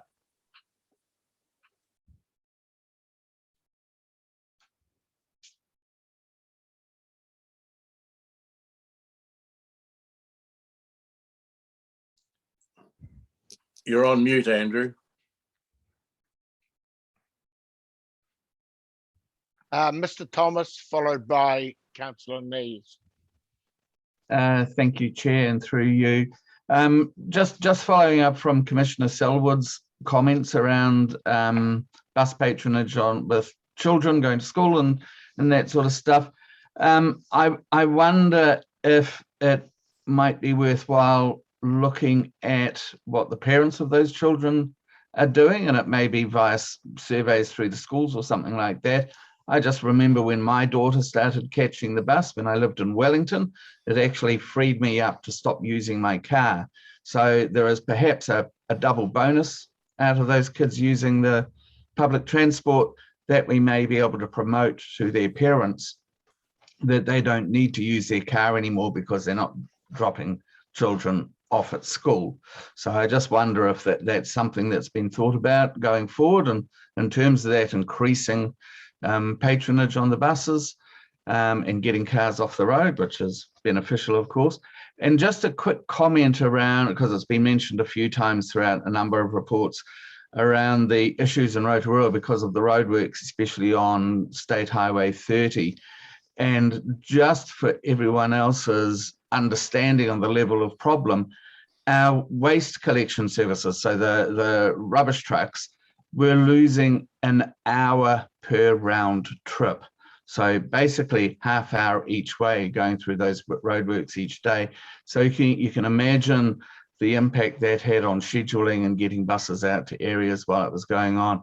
I am pleased to say that ever since the traffic lights went in at the Tarawera corner, the traffic just flows amazingly quickly, even though there are still roadworks going on. So hopefully that issue is behind us and will soon be behind us from Nongataha as well. Thank you. Before we have Councillor Nees, Namuta, do you want to say something? Oh, yes, through you, Chair. Just to note that we do have information in relation to both our surveys of our current users, but also survey a study in particular of non-customers to see reasons why people aren't catching the bus. In addition to that, we also have 2 reports from MR Cagney from a few years ago, which looks at how to get people onto buses. So we'll consider how to best show that information in our next series of reports. Obviously, this information is all feeding into a number of our key projects, including the behaviour change projects, which James mentioned before. Thank you. Councillor Nees. Thank you. I just wanted to make a quick comment about Mayor Webber's concerns about right-sizing buses. We've had many discussions about that over the years. I've been involved in the PT committee. Many of us have wanted smaller buses on some routes and have been perplexed as to what the challenges are to when you have a mix of bus sizes, the logistical ability to actually swap out a bus at different times during the day. So there's just a couple of requests. One is maybe staff could explain why it would be quite difficult to have a large size bus at a certain time and then swapping over to a smaller bus and then going back to a bigger bus, etc. What that actually means to the efficiency of the network. And the second one is around our frustration at the requirement in the PTOM to only, which favours very large buses, and our submission to the PTOM about wanting much more flexibility about the size of buses. Have we heard anything more back from MOT or Waka Kotahi about any changes to the PTOM that will give us more flexibility? I can answer that through the chair. The latter point, Councillor Nees, we've not heard any more officially. The PTOM review is still considering all of the feedback that has been received by a large number of stakeholders, including, I suspect, all regional councils who operate services. The message that we're getting from MOT is that future contractual arrangements are likely to be more flexible in terms of councils being able to plan and design their fleet in a way that best meets their needs. So we're encouraged to hear that, because particularly with a move to zero emission buses, there needs to be as much flexibility as possible, particularly if councils decide they actually want to own as well as operate the fleet themselves, as opposed to having them contracted through third parties. And that's actually one of the challenges around buses. It's actually quite hard once you've signed a contract and you have the fleet that is owned and operated by the private company to then change those buses for something different. Can cost you a lot of money, because the bus operator says, well, I've got these buses you no longer want because they're too big. What am I going to do with them? And if they can't find another home somewhere else, then you're kind of stuck. Effectively, you have to buy more buses at a different size to be able to operate the services in the way that have been described. So the current contractual arrangement doesn't aid flexibility, but in any case, once you've bought a bus, whether you're a private operator or a council, you've then got to make best use of that asset for as many hours of the day as you possibly can. So you don't want a situation where you have big buses operating the peak hours and then a smaller fleet in the day, because if those big buses are sitting around, that's cost that effectively is sunk and is not being utilised in the right way. So look, there is definitely more we can do in future contract planning to consider, what is the optimum size of a fleet for a particular area and demand. But we just have to be mindful that it is about planning for the peak, and the peak can often be very big indeed. And that means that drives essentially the number of vehicles you require and the size of those vehicles. Thank you. Are there any further questions? I will ask one, and that's when we look at the RITS data versus cash on page 95 of this report, it shows the cash components for different things, and it appears to me that tertiary right the way through is the largest cash user, and if it's a cash user, we're probably not getting the right data that we want, and we're heavily subsidizing that tertiary riding, and I think it should be a requirement, would be my thought, that they have to use a B card if they want to get the subsidized service, so that we do get, these are people in the 18 to 24 bracket that should be the most mobile to use data, and so I'm just asking staff to have a think about an enforcement process that makes the subsidy based on the B card. Any thoughts on that, James? Yeah, I agree. I think in terms of revenue protection generally, it's something that we certainly need to take very seriously, with the concerns that we have about the amount of money we're putting into the network and the fare box recovery rates we're getting back, which is not as high as we'd like them to be. We can't afford a situation where people are not paying. So doing more to ensure that people are paying the correct fare when they need to is really crucial to ensuring we have a financially sustainable network in the future. All right, if there are no further questions. Chairman, you got Mayor Webber there. Oh, he's got it, sorry.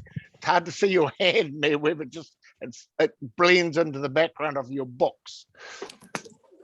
Mayor Webber. My real concern, well, it's not a real concern, Simon, in your spread PowerPoint, I think the second to last slide, you talked about revenue being down, trips being up. If you can recall that.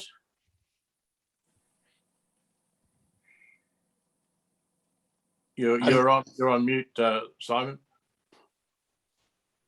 You're on mute.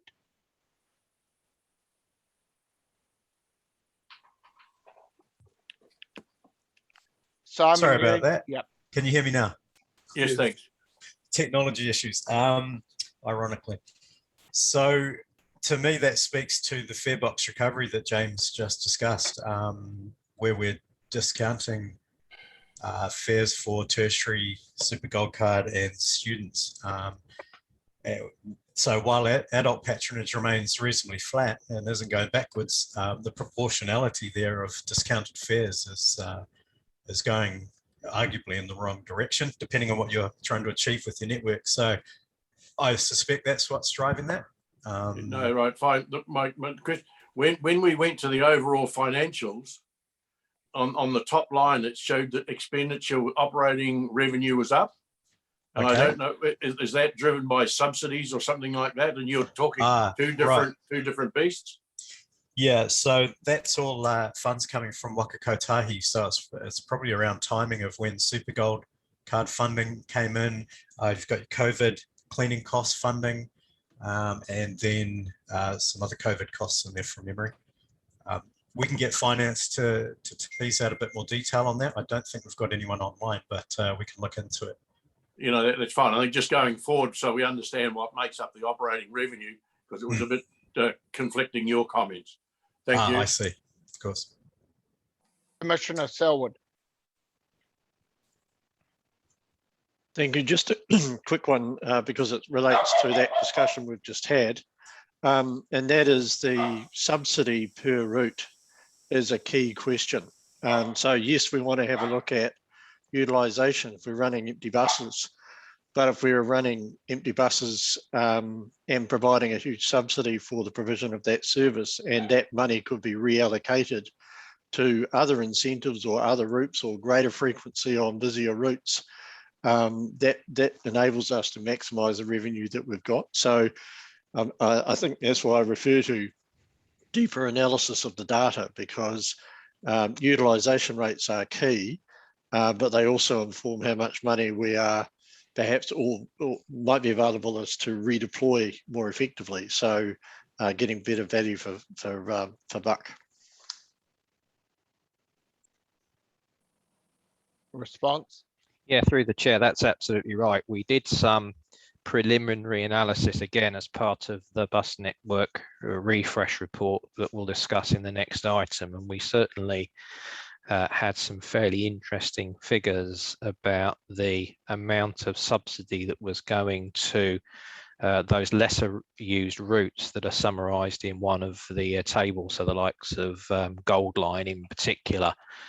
We were spending quite a lot of money per passenger compared to, say, Hospital Link and City Link. So we are starting to get that data, and it is improving quite a lot. So we're already using it in the background to ask ourselves whether we are really allocating our finances in the right way. And certainly as we move forward, one of the challenges is going to be, when we do discover these savings and reallocations we can make, it's ensuring we're able to work with the bus operator to actually make good use of that funding, put it to something that we think is going to be better. Now, the challenge with that, of course, is the people whose services you cut will be less than happy. So we're going to have that debate about how much we should be providing for people who don't have a choice. So there's always those trade-offs to make, but I can reassure everyone we are starting to use that data a lot more than we did in the past. Thank you. There don't appear to be any more questions. Can I have, I'll move the report be received, and I have a seconder, please. Councillor Thurston seconds. All those in favour, please say aye. Against, carried. Can we take we were planning to take a break after the next item, but we're about 10 minutes behind. So can we take a 12-minute break and come back at 10 past 11? Just give you a chance to get a drink or whatever, if that's all right. And we'll come back at 10 past 11. 11:10, just clicked over. So welcome back.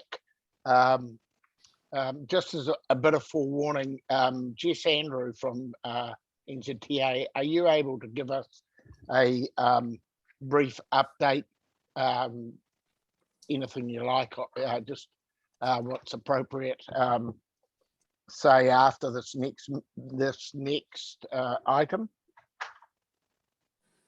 Did you get that, Jess? She might not be there. Okay, we'll move on in the meantime. So we're moving to item 8.3 on 110, page 110 of 101, sorry, 101, the bus network refresh. Is this you, James? Yes, thank you, Mr. Chairman. And firstly, I'd like to, as Jen did earlier, really gratefully acknowledge the support that you and indeed councillors have provided to both my team and the public transport operations team. We are, as you rightly say, dealing with some quite controversial issues across the network, and it's certainly really appreciated when we get that kind of feedback, which I will certainly pass on to my team as well. So, the bus network refresh, we don't help ourselves sometimes in public transport when we keep changing the names of what we're doing. So originally this was badged as the PT Blueprint Phase 3 review. A couple of meetings ago, we changed that to optimization, and now we've rebadged it as the refresh. But irrespective of the title, the basic objective remains the same, which is to critically examine the services that we're providing and use data to actually make some decisions about whether we're getting as good a value for money from our investment as we possibly can. So the key aspects of the refresh process is that we are looking to make better use of existing budgets before we get into any discussions and plans around increasing levels of services, which would have to come through the business case process in a lot of instances. So this refresh process has been a true team effort. I'm particularly grateful to colleagues in my team, particularly Melissa Winters and Andrew Dyer and Elaine Nolan, who are all on this call. Also colleagues from the PT operations team who provided a lot of good data, and our comms and engagement team, because they were instrumental in helping us with what I believe was a very successful public engagement exercise as part of this refresh project. We had over 160 responses in a consultation period that lasted just less than a month, which we think is really good and indicative of the fact that people actually do care about the bus network, and they do see it as an asset to the Tauranga and Western Bay area. Now, in terms then of our key objectives and what we've actually done in this refresh project, well, the first objective was to understand the current service performance issues, particularly in terms of reliability, punctuality and passenger convenience. So that involved doing some detailed analysis of current timetabling and scheduling issues and concerns raised by the operator NZ Bus about their inability to keep to the timetable at certain times of the day. And that included looking at runtime data to identify specific locations where traffic congestion regularly affects the network reliability. And as a result of that, we have or are proposing to make some timetable adjustments to provide more running and recovery time.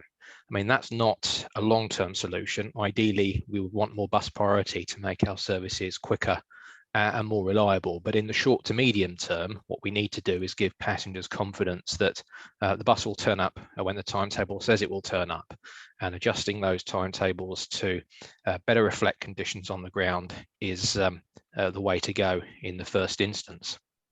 As I said earlier, it's about optimizing services within key corridors, and this study area effectively looked at all of the routes from Papamoa to Bayfair to the Mount, the CBD and the hospital, and also included routes from Te Puke as well. So actually quite a big geographic area of the network.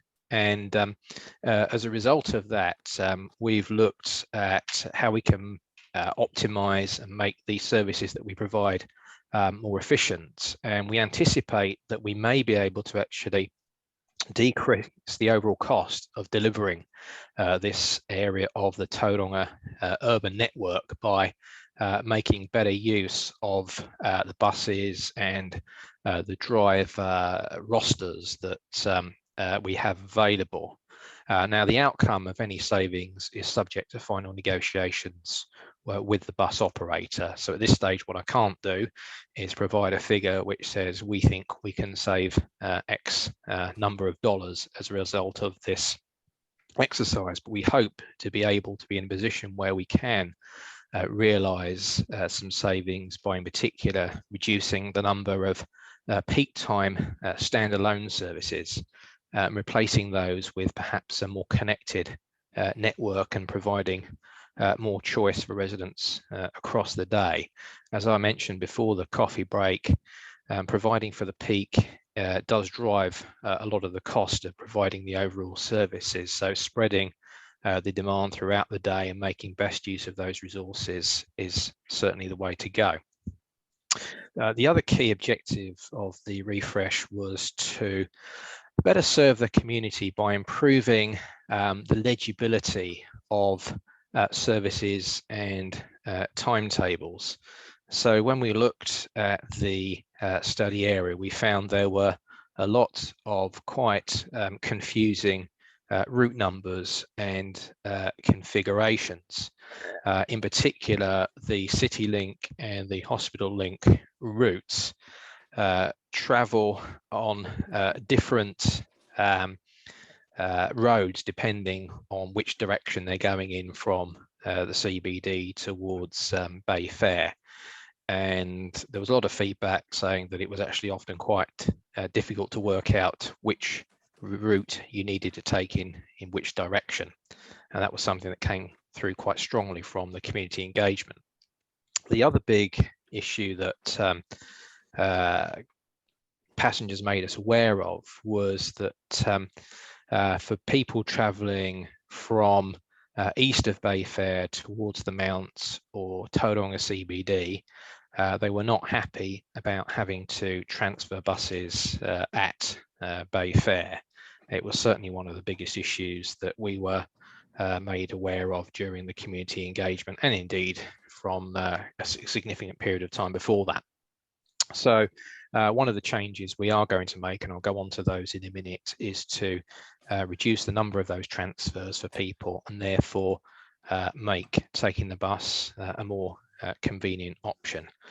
Other things like now having a regular clock face 15-minute headway between Papamoa Plaza and Bay Fair, so there's a clear legibility issue which we've addressed, and just looking at how we improve the timetable layouts and maps. There's quite a lot of work I think we can do around better promoting and marketing our services. I'm very keen to have a little bit of a discussion about that during the Q&A. We also did look at some service improvements that, although we can't deliver in existing budgets, we may be able to consider, for example, as part of the services and infrastructure business case.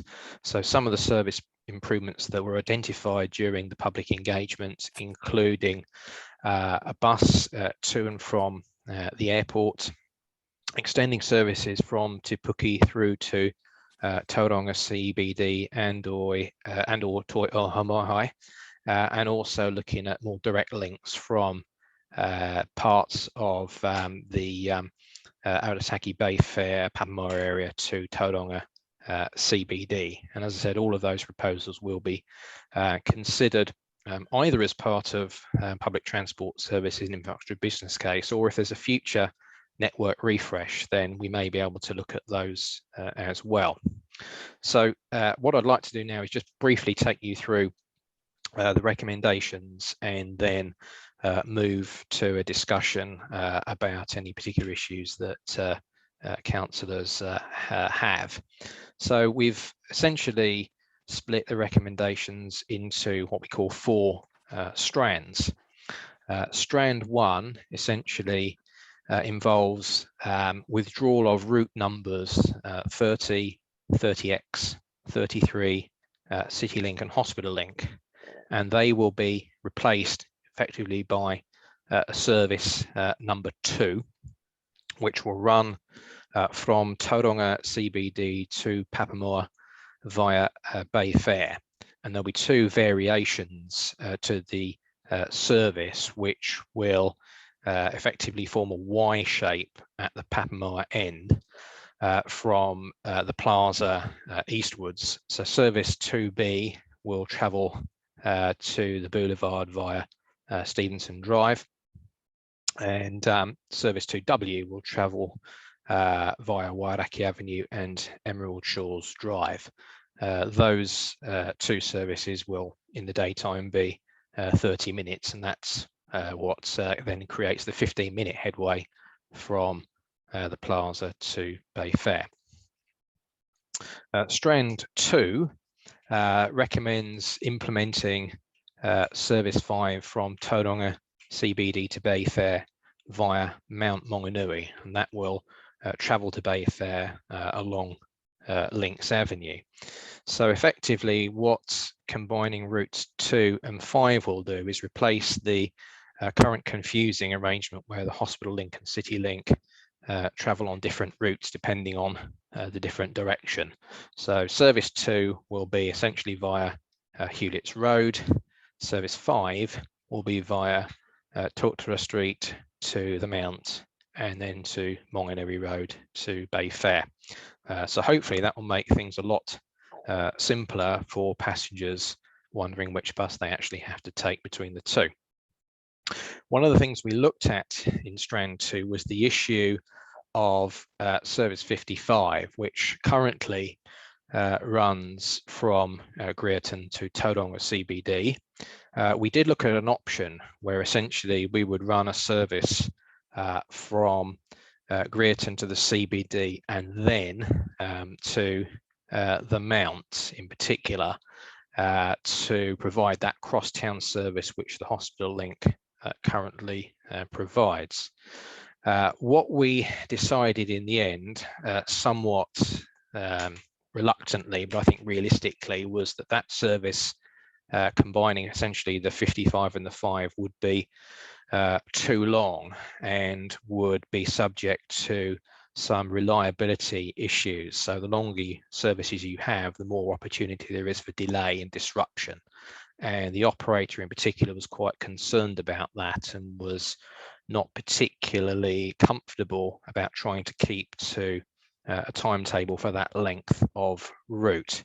So what we have decided to do is essentially retain Service 55 from Greerton to Tauranga, Service 5 from Tauranga CBD to Bay Fair via the Mount, and that will still provide a connection for passengers wishing to travel from the Mount side to the hospital.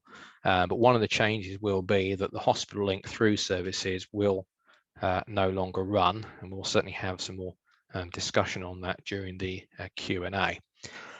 Strand 3 recommendations is essentially to withdraw the route numbers 221 and Gold Line services running from Te Puke to Bay Fair and replace those with two new routes. So Service 20 from Te Puke to Bay Fair via Papamoa Plaza, and Service 21 from Mount Maunganui to Papamoa Plaza, which will essentially replace the Gold Line along that section of the service.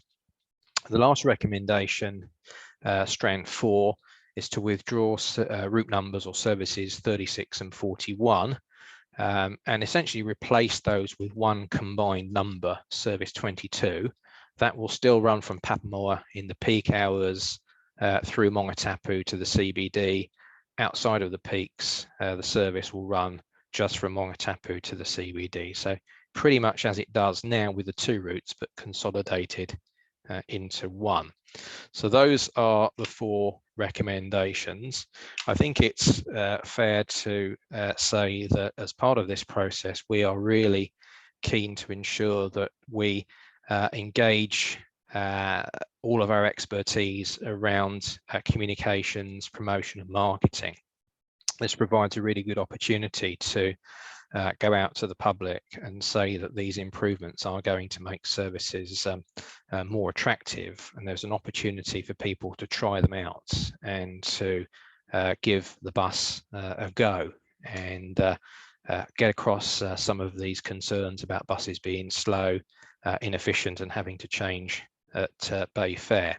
So what we feel we've done here is undertake a really important exercise in understanding the concerns that our passengers have, both those who use the bus and those who would like to, and make some changes that we feel will provide some real benefits, whilst also remaining cognizant of the needs of our operators to run a reliable and convenient service. That's really all I want to say in terms of the specifics. I'm now happy to open the floor to questions, and I certainly anticipate quite a lot of discussion around this particular proposal. So happy to fire away. Myself and Melissa will be available to take questions, and anything really awkward, Melissa, will probably come your way. So I've got a question, two so far. First, Paula, followed by Commissioner Selwood, and then Mayor Webber, third. Actually, I think age before beauty, I think Mayor Webber had his hand up first. So I'm more than happy for him to go first. He'll get it. I'm in the chair's hands. Go. Keep moving. Well, thank you, and for the concession to age. I suppose my concern is learning from Rotorua, given that we have a substantial upgrade of Cameron Road coming up the lift. Is this the time to be looking at that? If we're going to have significant disruption going through Cameron Road, you know, are we doing the right thing? And knowing what happened in Rotorua with the roadworks over there, are we going to just replicate that whilst marketing how well we've done to improve the situation? That's it from me. Thank you. Yeah, through the chair, that is a very fair point you make. And one of the reasons that we decided against running the long service from Ohuiti, Greerton to Tauranga CBD and then through to the Mount and Bay Fair was around concerns about potential disruption on Cameron Road, and we just felt at this stage it was a bridge too far to be offering that kind of service, which we'd ideally like to do. But we feel that breaking the journey at the CBD at least provides some recovery time, so that the bus, if it is late when it gets to the CBD, has enough time to recover and then go out on the next run on time, so we minimise that amount of disruption. Yes, it is a concern, but we're working closely with colleagues at the City Council to try and ensure those disruptions are kept to an absolute minimum. We're certainly looking at making sure our timetables reflect the reality on the ground. And for services from the Mountain Bay Fair to the CBD, i.e. those that don't go any further up Cameron Road, the issue of congestion on that part of the network won't affect them at all. And that actually is one of our key markets. So the analysis we've done suggests that by far the biggest number of people are travelling between those three main centres. That's Bay Fair, the Mount and the CBD. Once you start getting further out in either direction, whether it's going towards the hospital or towards the plaza and further out, the number of passengers does drop. So we feel that addressing the issue of the triangle, Bay Fair, the Mount, CBD, will give us the most benefit, and we certainly appreciate the bus lane that Waka Kotahi provide for us on Hewlett's Row. That makes a tremendous difference, as does the one on Links Avenue. So thank you to TCC for that.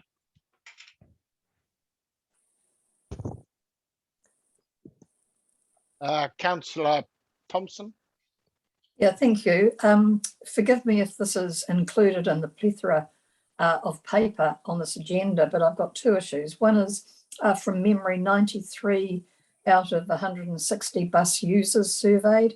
Are you satisfied that that's a fairly good sample? And secondly, in terms of the hospital link, how well did we liaise with the DHB and disability services in terms of the proposed changes? Thanks.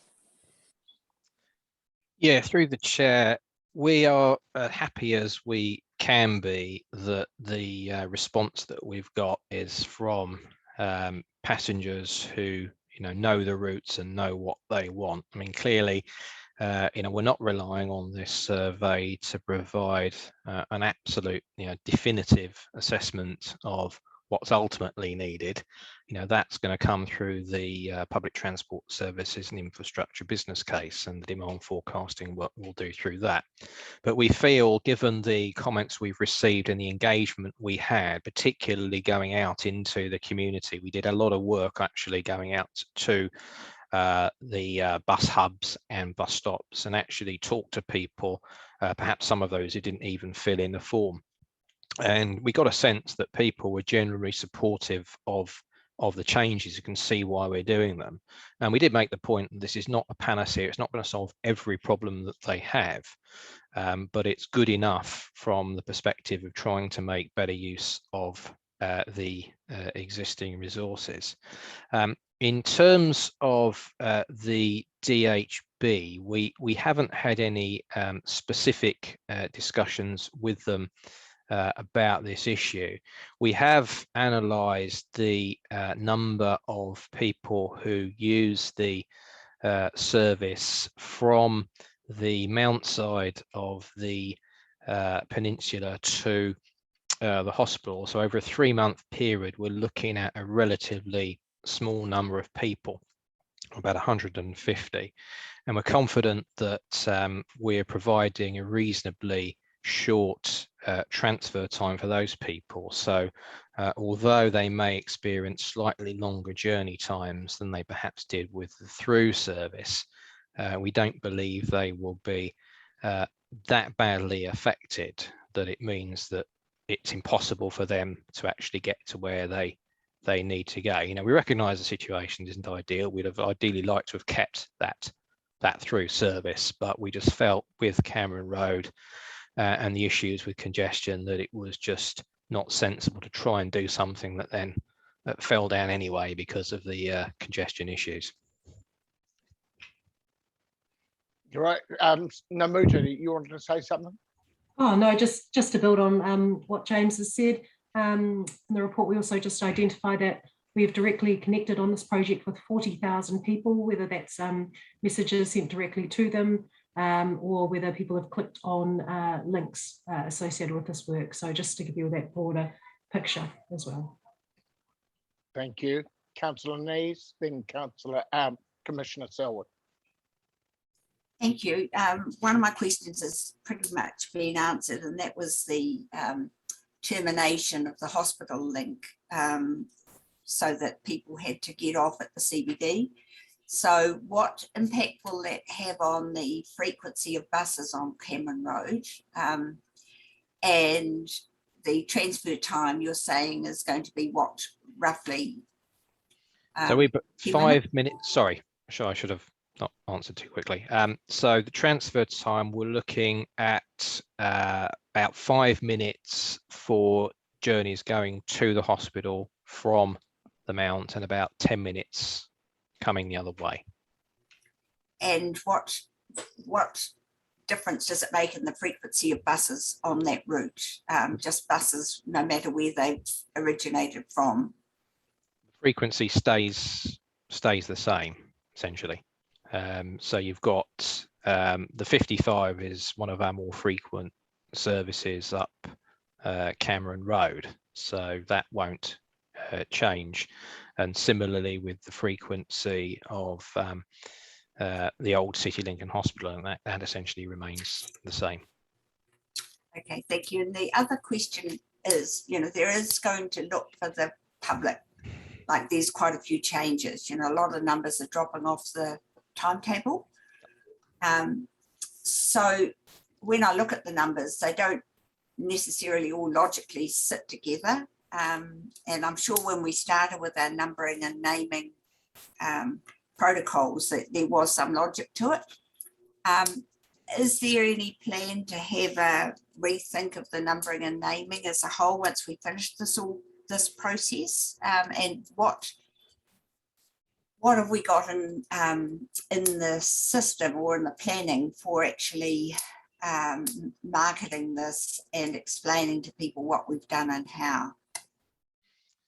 Yes, through the chair, we are certainly using this network refresh as an opportunity to start the process of untangling the current numbering system, which I must confess I certainly can't understand and has, I suspect, evolved over a long period of time. Essentially, what we're thinking at the moment is that services that are predominantly in the Mount Bayfair Papamoa area will start with a 2.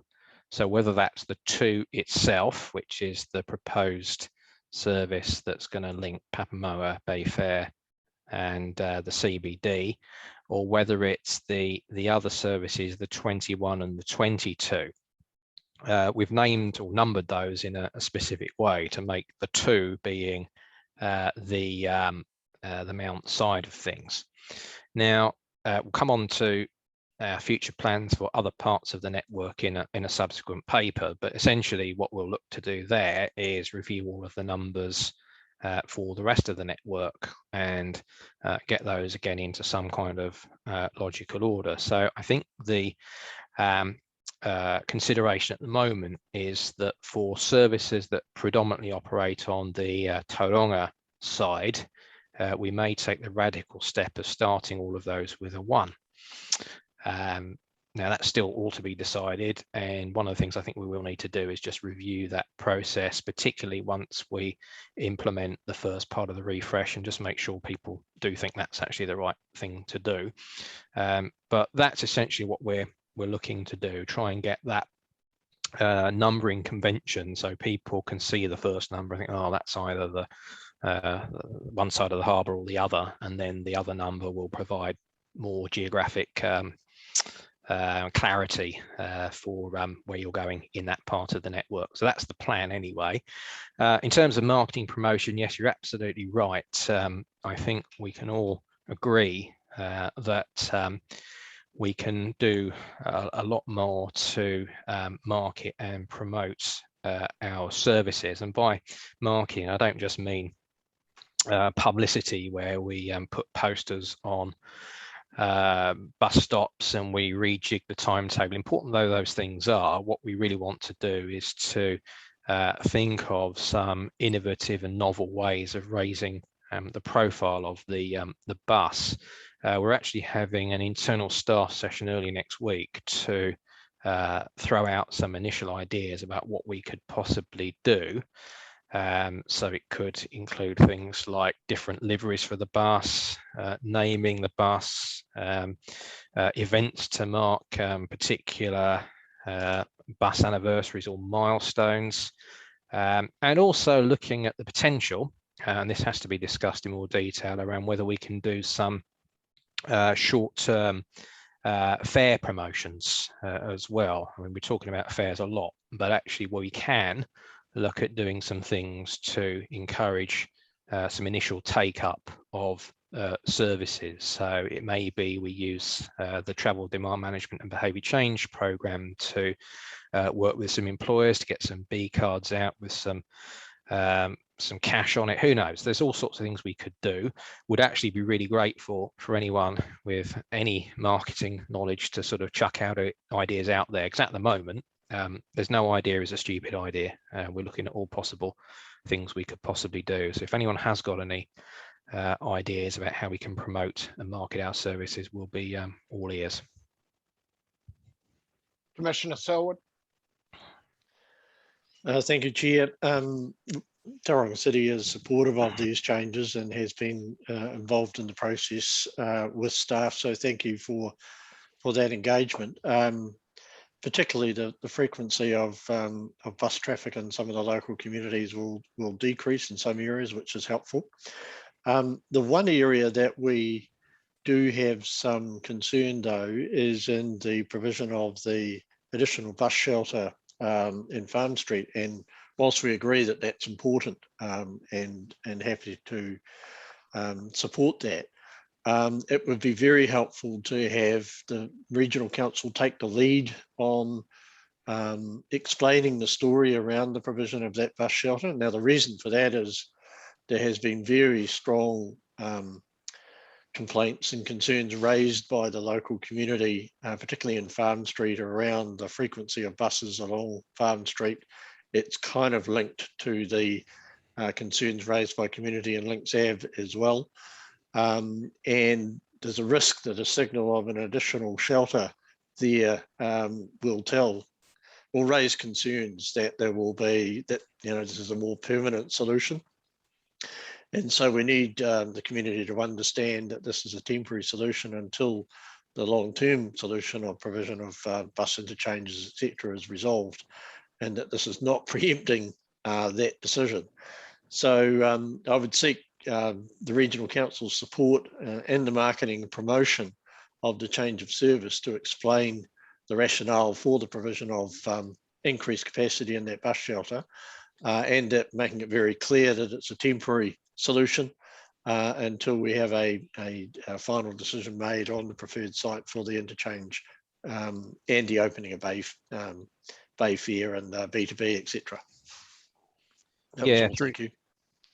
Thank you, Commissioner Selden. Through the chair, I would certainly like to provide reassurance that yes, Regional Council will certainly be happy to take the lead on the marketing and communications efforts across the network, which includes the situation at Bay Fair and Farm Street in particular. So we are certainly very happy to emphasise to residents in that area that we don't see the current arrangement at Farm Street as being what we would ideally like to see in the medium to long term. We are going to be working collaboratively on the business case for the new Bay Fair facility, and very grateful to TCC staff for including us in that particular piece of work, and also for the involvement they've had in this bus network refresh project. It was very remiss of me not to thank them at the start, and they have provided some really valuable input into the process. So thank you for that. Yeah, we're really supportive of ensuring that we do all we can to manage what we certainly appreciate are some challenging issues all along that corridor from Bay Fair through Farm Street and Links Avenue. One of the things we will be able to do as well as part of this process is to emphasize that because we're now terminating a lot fewer services at Bay Fair, there should be a substantial reduction in the number of buses that are laying over and parked on residential streets, which we know are a significant and understandable concern to residents. So yeah, we'll happily work with your staff, Commissioner Selwood, on some key messages, and we'll be able to front foot those discussions as best we can. Thank you. Excellent. Namuta, would you like to comment, and then we'll go to Councillor Thurston after you? Oh yeah, no, it's just to reiterate James's point in terms of you know, staff will need to work together on this one, and we'll work together in terms of working out those key specifics and details, particularly around lead, because obviously the system is made up of both the services and infrastructure, and the more we can have joined up conversations with the community about these topics, the better. Thank you. Councillor Thurston. No, I'll just be very quick. With the wisdom of hindsight, many of us will remember that the last refresh we rolled out into a perfect storm. So thinking of the major roadworks, and Mayor Webber commented on this, the major roadworks that are occurring over in the Tauranga area, I think we just need to be very aware that we're not rolling another refresh out into a perfect storm. But in terms of the stakeholder group that we have, can I just ask James and Namuta, what role has this group of esteemed individuals played so far, and what role do you see for them going forward in regards to selling the refresh?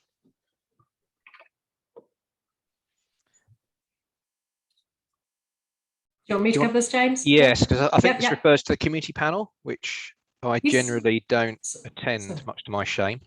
So we've got a Western Bay of Plenty community public transport panel, and their involvement in the project has been, we gave an initial heads up in an original meeting, and then we had a workshop specifically on this, seeking feedback in terms of how we can look to improve the key areas which we want to focus on as part of this optimization work. So they've been involved, yes. And we've taken that feedback.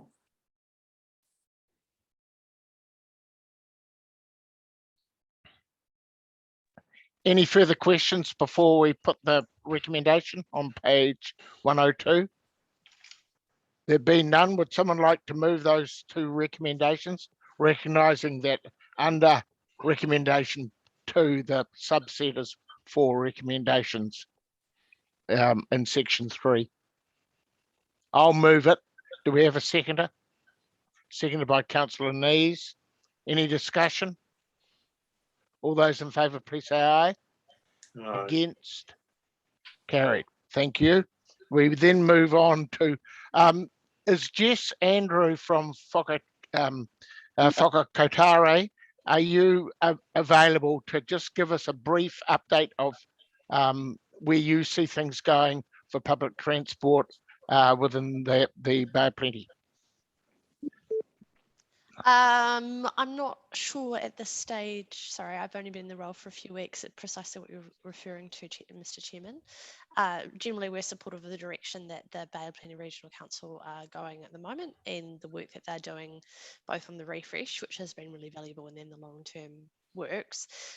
With respect to how much the funding will be to support that, obviously that needs to wait until we get the final decisions from the board, which we'll hear about at the beginning of September. Thank you. In that case, we'll move on to page 187, 8.5, strategic direction. And James, I think that's you and Melissa again.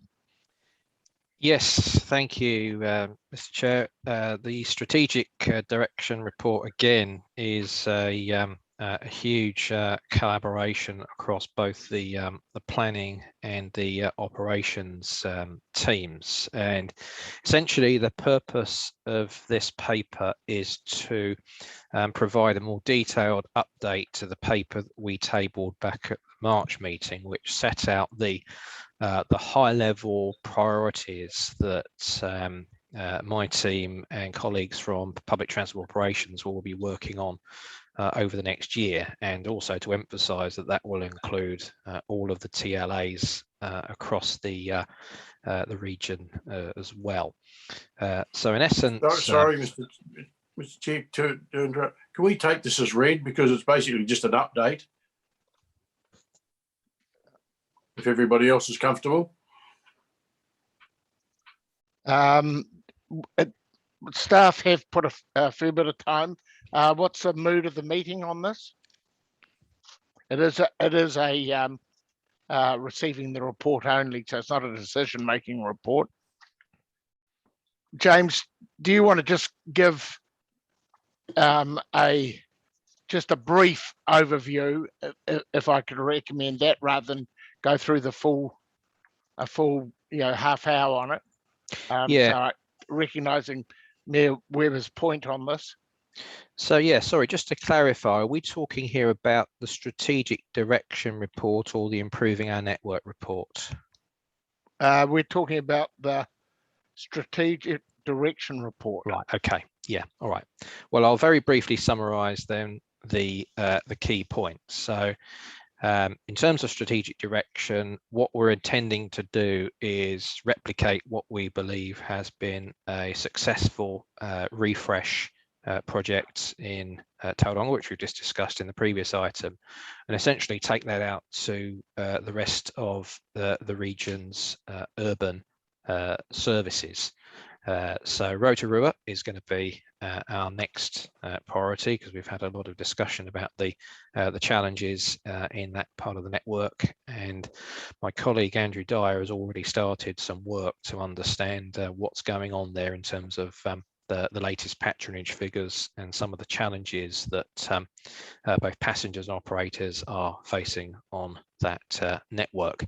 The other refresh projects are going to be looking at also the Eastern Bay, and the presentation that we had this morning from the Eastern Bay Villages folk really, I think, illustrates the need to look at these deeper rural issues in more detail and actually sort of rebalance our focus a little bit from the urban stuff, which we know has taken the majority of our time. So we're really going to be keen to work with Eastern Bay colleagues across that.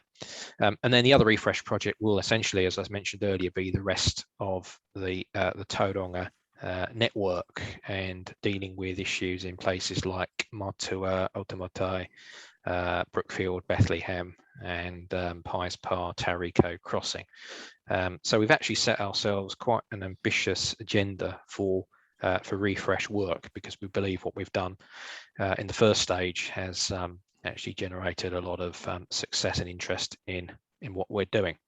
So those are essentially some of our key priorities. Other things I'd like to highlight very, very briefly are an intention to look again at on-demand and try and work out where the value add for on-demand services can be. So we actually are taking the issue of smaller buses or indeed vans seriously in that respect, because we know there are certain areas of the network around Pies Par on the Lakes, for example, where it just simply isn't possible to get buses down there. So we know there are some very long walks to the conventional network. So we're going to look at some options around what we might do for on demand, and if there is money available, for example, through the refresh process and saving money on conventional services, then we could possibly look at funding on demand through that. The other area of work I would like to highlight is around the services and infrastructure business case, the medium to longer term investment that we will be looking at, particularly to service the growth areas that are coming on stream, and ensuring that we have a network that people can look at and say, yes, the bus is a real choice and a real viable choice for me, and I don't have to jump into my car every time I want to make a trip. So there's a really big work program over the next year. You will have reports on all of these items regularly, so there'll be plenty of opportunity to get into the detail, but clearly I'm happy to take any questions on any part of that strategic direction paper. Thank you. Are there any questions? We've got Mr. Thomas, Councillor Winters, in that order. Thank you, Chair. I think Councillor Winters was ahead of me, though, so I'm happy to just keep going. Keep going. Oh, okay. Look, just a couple of quick questions. Firstly, I want to thank this committee and Regional Council for moving ahead with the Rotorua refresh. We're really excited about that happening and that it's underway already. I do have a question, and also really excited to see that you're going to be looking at that on-demand trial. We'll be really interested to see what happens there. You'd laid out a number of timelines in the report. I just wonder whether lockdown, level 3, those sorts of things, what sort of impact will that have on those timelines? It rather depends on how long lockdown lasts, but yes, you're absolutely right to highlight the fact that we wrote these reports before the level 4 lockdown decision was taken. Look, at the moment, we hope that there won't be a huge impact on the overall timescale between now and actually delivering something on the ground. The key challenge is likely to be around public engagement, because we find that face-to-face is still the way to go. And we've shown that in the first stage of the network refresh. So with taking Rotorua as an example, I think we're saying that we'd be looking at a consultation on the refresh proposals in November of this year, and that's starting to look a little bit dicey if the lockdown goes on for any period of time. So what we might be able to do is do more work up front and then go out with perhaps more comprehensive and fulsome proposals later, or at the start of 2022, if that's what happens.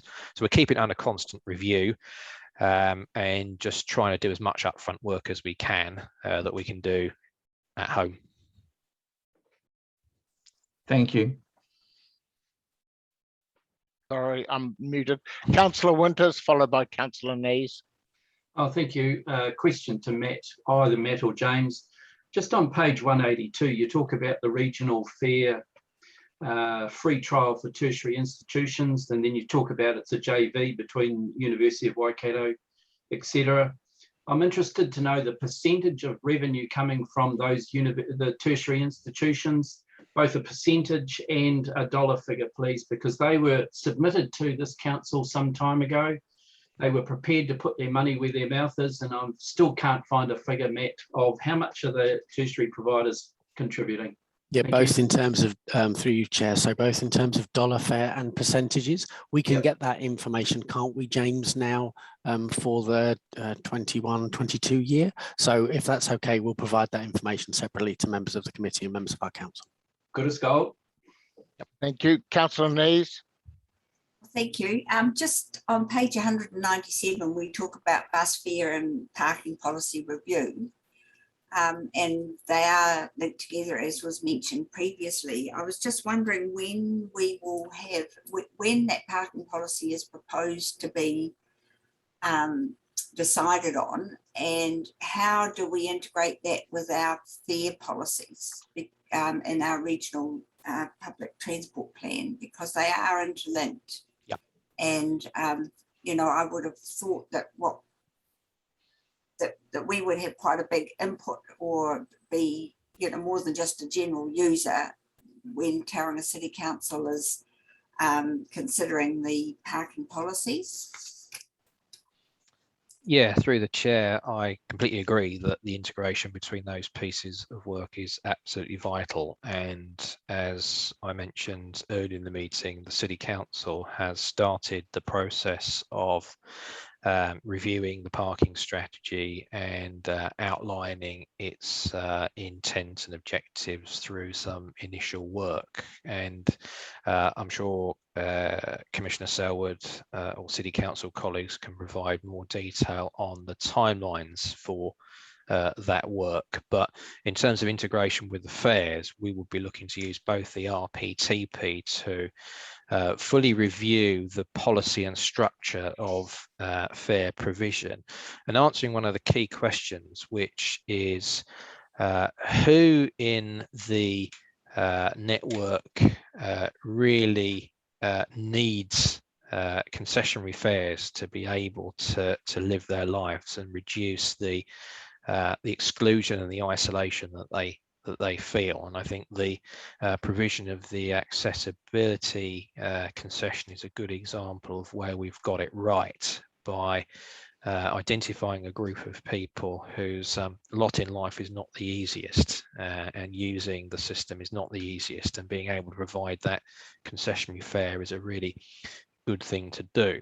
You know, at the same time, what we also want to be doing is getting as many people who are willing to pay a fare onto the bus, and particularly for commuting purposes. And that's where, again, the car parking kicks in, because if there's an equalisation between the financial costs of car parking, particularly paying a daily charge versus paying a daily charge for a bus, that will get people thinking about actually their journey isn't as free as perhaps they thought it was, and the bus is a good alternative.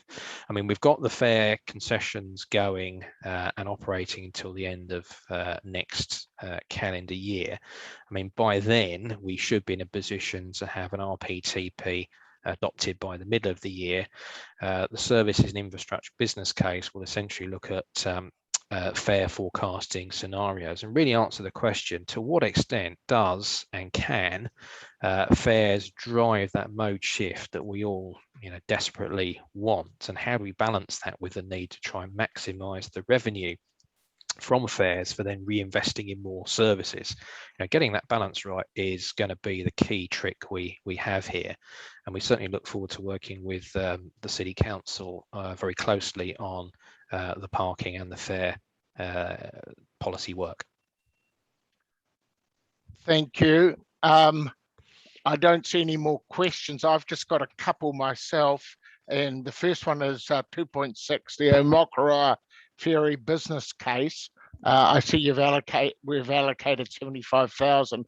I wonder, and you talk about priority one as one of the key components in that as a stakeholder. How is this progressing? And is priority one the right vehicle to take to have a serious discussion on, a serious paper on this? Are they specialised enough to understand it? So that's my first question. And linked to that is the future growth areas of Tauranga, like Tauriko, Wesa, Omokara, blah, blah, blah, Titumu. Have we got in our strategic direction a PT plan that goes alongside that? And I know the big constraint right now is that these development areas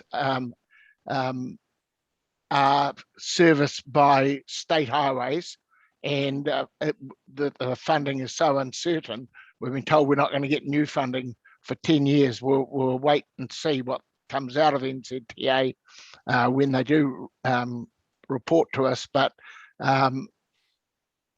if I want to know that we're actually strategically looking at those areas and how we're going to deal with them, because my view is we don't have a congestion issue in Tauranga. What we do have is a congestion issue for the likes of Cameron Road that is caused by Tauriko and Paispa and Greaton actually pushing right back up Cameron Road. And so we need to be really future-proofing our system and ensuring that our future PT is fit for purpose. Comment? Yeah, thank you, Mr. Chair. So I'll deal with the ferry issue first. So to be clear, we're not proposing to allocate the 75,000 to priority one to undertake the work, but priority one would be a key stakeholder because they have expressed an interest in understanding how ferries could be part of the PT mix, particularly for those important journeys from growth areas like Amokaroa. And we all know the concerns at the moment around the future investment on State Highway 2 and Takitimu North Link. So not unreasonably, I think a lot of people are saying, well, what other options could we look at? And ferries is certainly one of those. What we would ideally do is use that money to commission an expert to take a look at the overall technical feasibility and the potential demand for the service, because we know that providing ferries and the associated infrastructure with them are not particularly cheap, and so we need to be convinced that there is going to be enough demand from fare-paying people to make the proposal viable. When I was down in Queenstown a couple of years ago, there was a big study into ferries along Lake Wakatipu, and what appeared on the face of it to be quite an attractive proposition quickly became less so when it was evident how much work would be needed to provide not only the terminal facilities at various points, but also to undertake certain work around ensuring there were deep enough channels for the ferries to actually dock and berth at the particular location. So all of those issues need to be looked at by someone who is an expert in that field and provide some clear recommendations. 75,000 is not a huge amount of money. So we're not going to get a full Waka Kotahi compliant business case which says, yes, this is a great idea, let's go and fund it. But it will get us much closer to a decision point about whether ferries really are a future part of the system, and then how we actually go about delivering those. To get back to your other point about growth areas, yes, through the UFTI work originally, we have the connected centres concept, which essentially says we have to join together all of these different growth areas with existing parts of the city to ensure that we can easily get around within those growth areas and between them. So conceptually, we have a plan. We have done quite a lot of work since UFD to actually put some more detail around what the routes might look like and what the future frequencies could be. The big challenge again will be to test those through a business case to demonstrate that they actually do drive that fare paying mode shift that we actually need, and they provide that credible alternative to everyone continuing to drive from various parts of the network into town in particular. So all of that work is ongoing. We're also looking at developing what we call a Western Bay public transport story, which is essentially going to try and provide, I hesitate to use the phrase marketing brochure, but something which is actually quite visual and compelling, which actually says to people, yes, public transport isn't just for people who don't have a choice, but you could actually use this in terms of your future lifestyle planning, whether it's moving house or deciding for a different direction in your life. We can actually provide a service that meets your needs. So there's quite a lot of work going on in that space, and I would hope in about 12 to 18 months we'll actually have a lot more detail in terms of actually what we plan to deliver and when and what benefit it will provide. Thank you. Namuta? Oh, so nothing further from me. Nothing further from you. Chair, I think Mayor Webber wanted to say something. I haven't seen it. No, not at all, sorry. Thank you. So we'll take that report as read, and we've got through there. So I'll move that we receive the report. Do I have a seconder? Seconded by Mayor Webber. All those in favour, please say aye. Against, carried. We move then on to 8.6, the regional public transport plan review, and I think that's Bron Healy is going to give this report. Thank you, Chair. Please bear with me. I'll just bring up my screen so I can have a visual cue of what I'm talking about.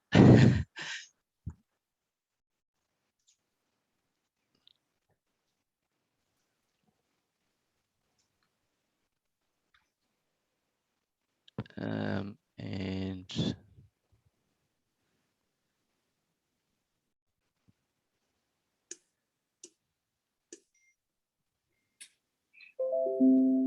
Go to slideshow up the top.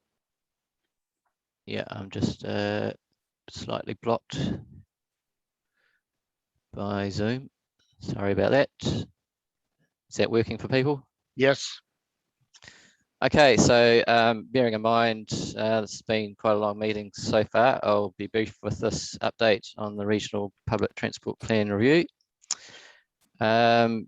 Just as a background, just to refresh your memories, this is the statutory plan required by the Land Transport Management Act, and it must be renewed as soon as practicable after the Regional Land Transport Plan is finalised. So this is a key statutory document for public transport planning and investment in the region, and part of its purpose is as an instrument for engaging with the public on the design and operation of the public transport network for the next 3 to 10 years. So a slightly longer term strategic view of the network. So in terms of the current review, scope and timeframes were approved at the March Public Transport Committee meeting, and committee members' feedback was incorporated into the project planning from that meeting.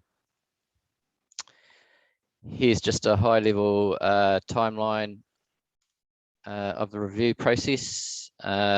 Essentially, development of the plan will be through 2021, so developing the draft plan. That'll include a series of workshops with key stakeholders and the committee throughout the remainder of the year. And then in the first half of 2022, we'll do the formal public consultation process with a view to finalising the plan by the middle of next year. Excuse me, Mr. Chairman, may I ask a question? Go ahead.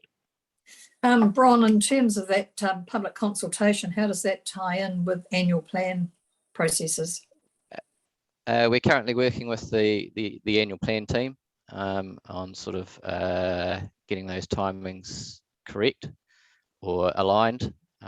Yeah, so they're developing up their timeline as well at this point. So through the chair, the aim would be to align those as best as possible. Good, thank you. Moving on. So in terms of the initial focus of the review has been on doing some background research on some key topics. That's involved a series of research reports, which are about 60% completed. Many of them are still in draft form. And the outputs of that research, there's been a number of engagement summaries, which has been posted on key topics, which is out with the public at the moment. The other part of the focus has been on engagement and communications, preparing an engagement plan within the multi-agency project team.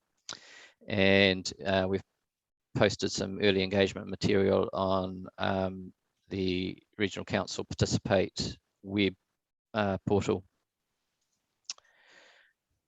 This is just a sort of high-level overview of the engagement process that we're proposing. Essentially, it's broken into 3 stages.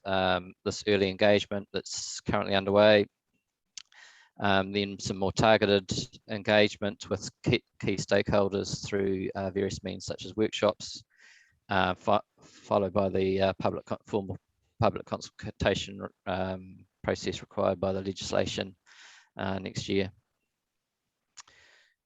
This is just a snippet from the Participate web portal. It's sort of showing the layout of the material that we've presented to the public so far.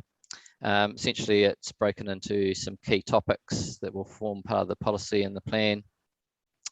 And visitors to the website are encouraged to provide their feedback via online forms within each of these key topics. And there's also a lot of background information around what is the plan and the timeline for the process.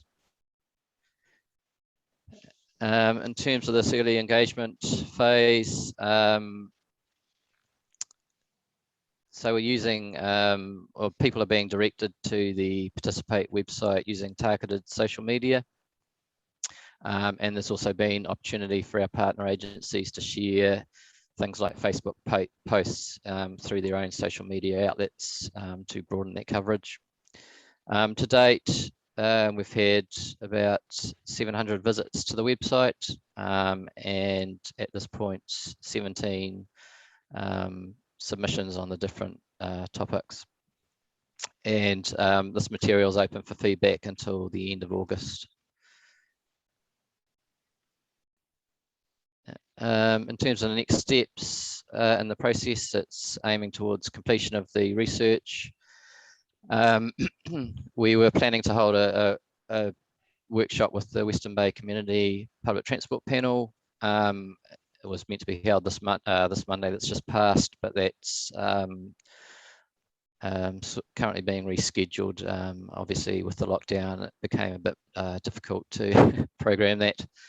So we were re-evaluating that, and it might be an online forum if the lockdown continues. Also, we'll analyse the feedback we've received through the Participate website, and in terms of generating material, preparing a discussion document for the targeted engagement process.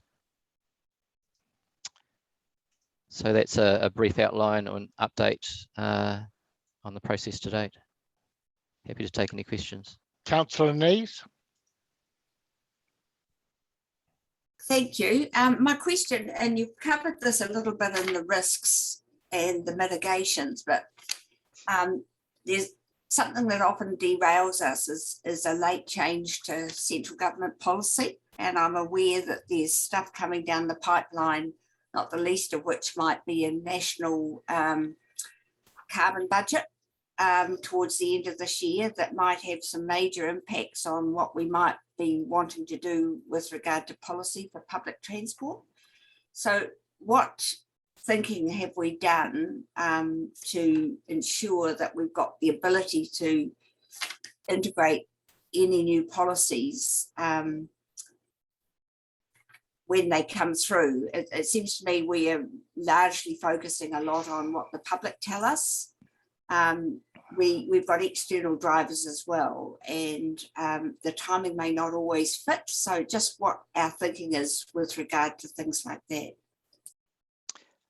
Oh, I guess it's, yeah, I mean, a review of a strategic document's a sort of multifaceted process. So there's what the government's telling us through policy, what the public's telling us they want, and then there's the analysis and research and the data, the technical aspects of it. In terms of the government direction and policy, we sort of tap into things like the Transport Special Interest Group, which is, I guess, the forum for both Waka Kotahi and the Ministry of Transport to share with the different regions where their thinking's going and get feedback. So definitely that's a key forum in terms of having early insights into what policy is coming out.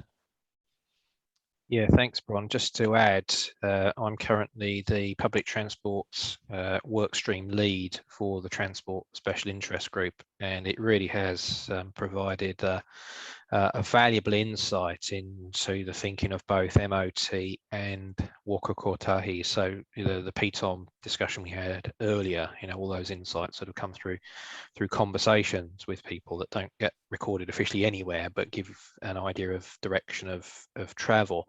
So things like bus decarbonisation, that's a key one for us. That's government direction. That's something that we've said we are going to have to do.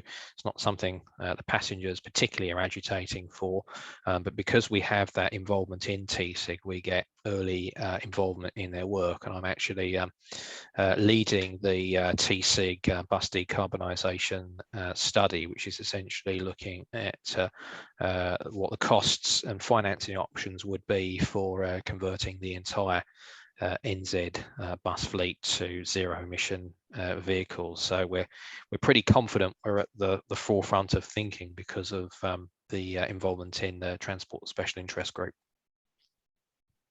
Thank you. Commissioner Selwood, followed by Mayor Webber. Thank you. I'm trying to get an understanding of our earlier conversation around the importance of using the data and the information that we have to support our long-term planning. And I see the emphasis in the presentation has been very much on the public consultation and our discussion just now about kind of external drivers.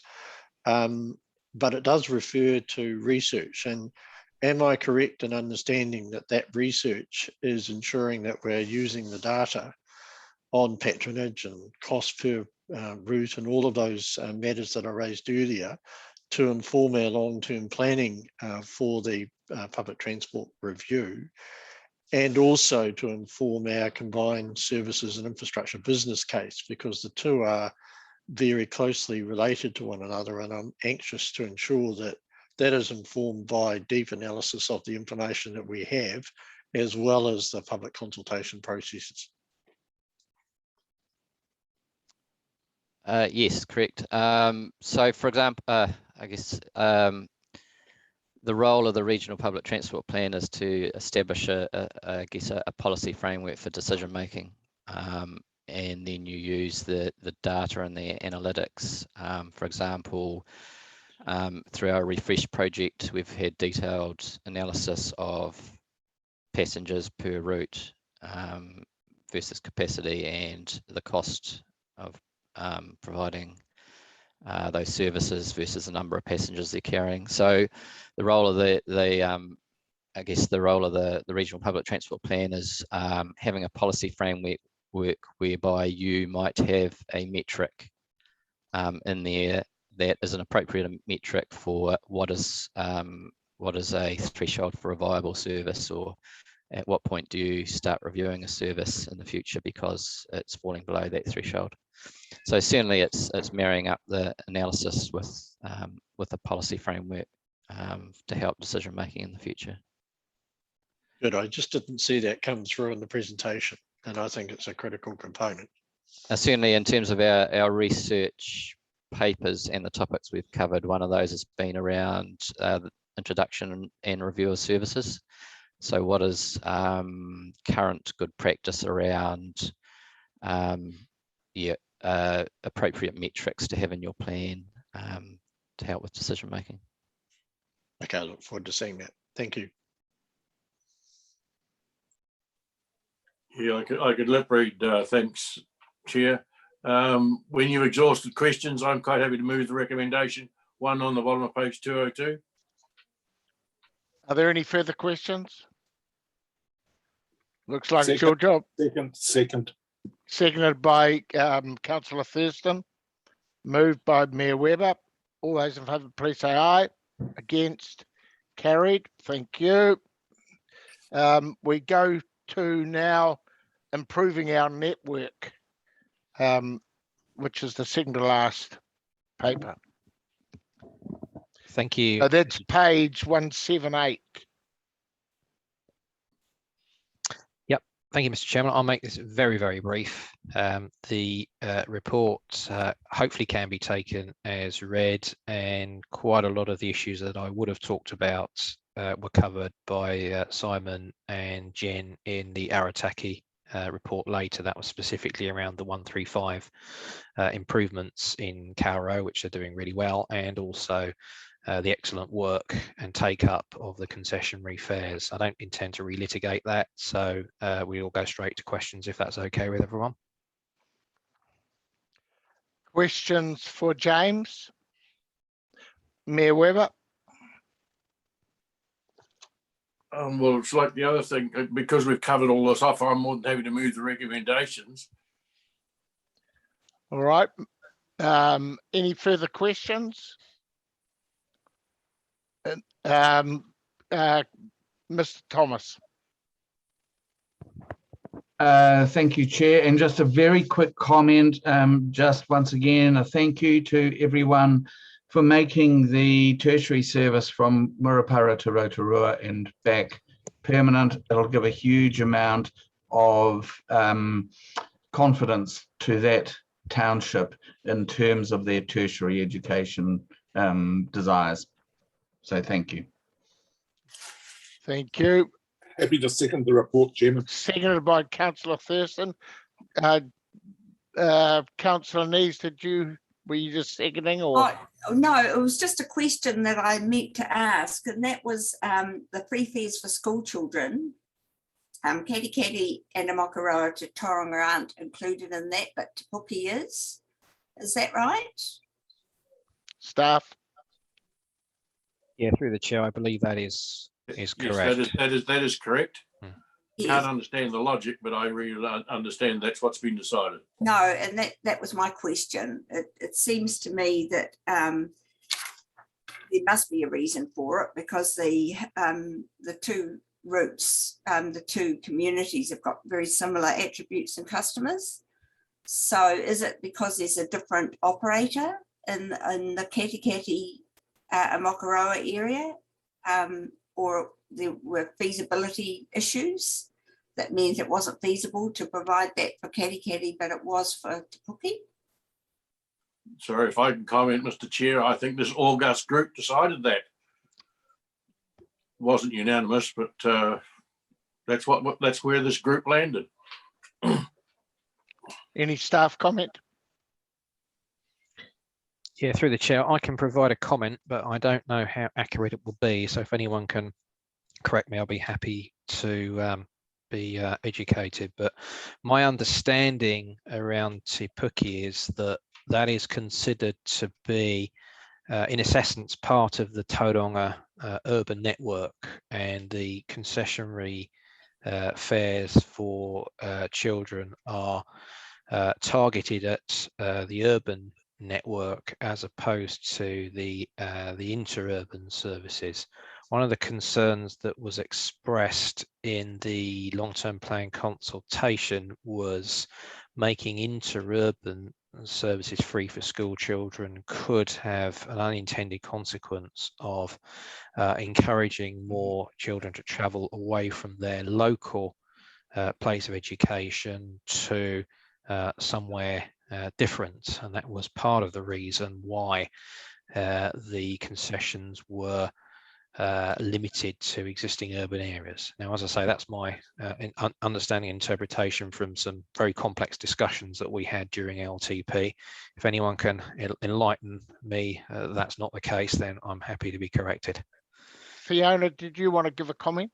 Yes, through you, Chair, James is correct in his interpretation. Yeah. Te Puke has been counted as part of the urban network historically, hence that difference. View. All right, so this paper, any further questions? It's been moved and seconded. Can't remember who moved it. Mayor Webber and Councillor Thurston. No further discussion. All those in favour, please say aye. Against, carried. We move now to Tauranga City Council to give us a presentation on the Cameron Road multimodal project. Are they Mr. here? Chairman, yes, so we have Nick Johansson and Brendan Bisley joining us over Zoom, Mr. Chair. Thank you. Did you want to start, Nick, or are you happy that I start? I can start and give a brief introduction. Kia ora tātou. Can you hear me, everyone? Yes. Yes. Oh, great. Thank you. So you've had a long morning in the virtual world. I think in some countries, virtual meetings that are more than 30 minutes are illegal, and I think there's something to be said for that. And I'm sure this is wearing thin with you guys, so we'll try to keep it short. Amen to that. This presentation started with a meeting, or the birth of it started with a meeting that Namuta and I had a couple of weeks ago, which was about how we can work better together. And we, as part of that, we thought of, or Namuta suggested that we introduce us coming to present to the PT committee about projects that we've got in the plan that has an impact on the public transport service. So that's why we're here, and that's what we prepared for, and that's a discipline that we want to get back into. So I hope you're in agreement with that. And then also we were asked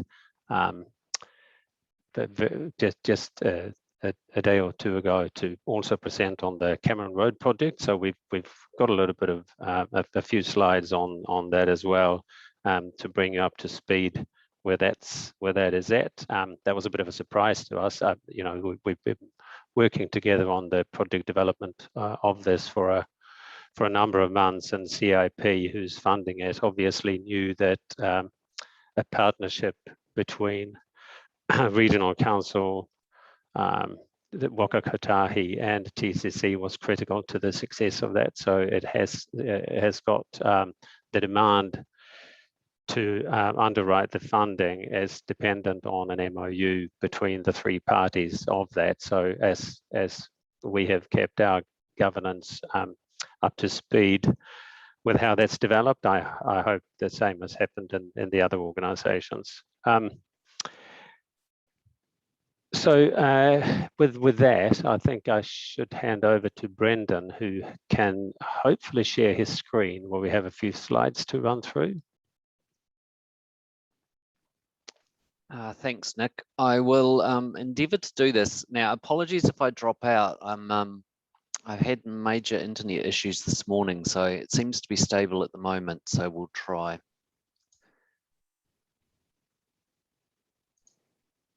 While Brendan prepares and brings his slides up, just as way of background, so we are now in lockdown 2.0. When we were on lockdown 1.0, the Crown Infrastructure Partners went out with a call basically to see if there were shovel-ready or near shovel-ready projects around the country that could be funded from a stimulus perspective.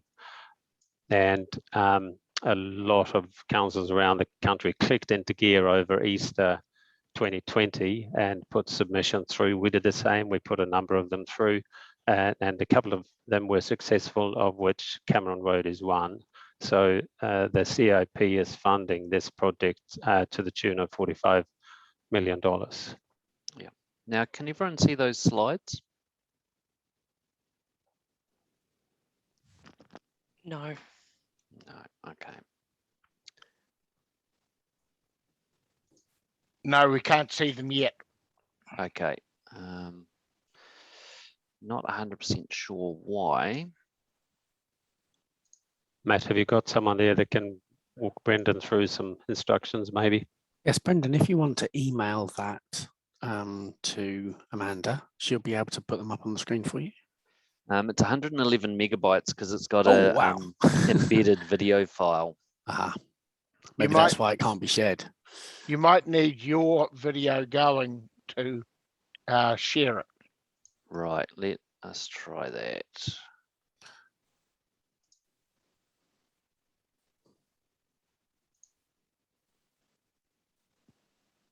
I share this. Can you now see that? Yes, we can. That's working. Well done. Okay.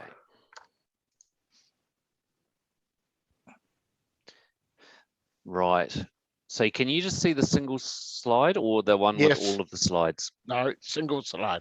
Okay, so it'll work as if I do. So we'll just quickly run through the presentation.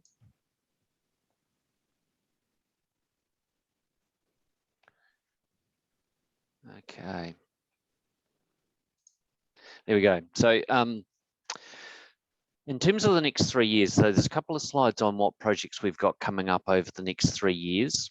This is all subject to NLTF funding, of course, but just to give you an update on what's in there. So TCC currently has 2.5 million set aside per annum over the next 3 years to look at upgrading shelters, upgrading the actual bus stops that we've got on the network, and to get better crossing facilities between shelters, because a lot of the bus routes are along arterial roads, and at the moment we don't have particularly good or safe crossing points. So assuming that NLTF funding is approved, we're looking to place about 300 shelters across the network over the next 3 years. We're about due to start work on the business case for Cameron Road Stage 2, so that will look at from the hospital through to Barks Corner. We also have a business case on the books for 15th Turret, and we're looking to extend that project into Welcome Bay Road, looking at PT infrastructure into Welcome Bay. The Arataki interchange business case is obviously on the books as well. We will be doing the Hewlett Road sub-area business case with Wakakatahi.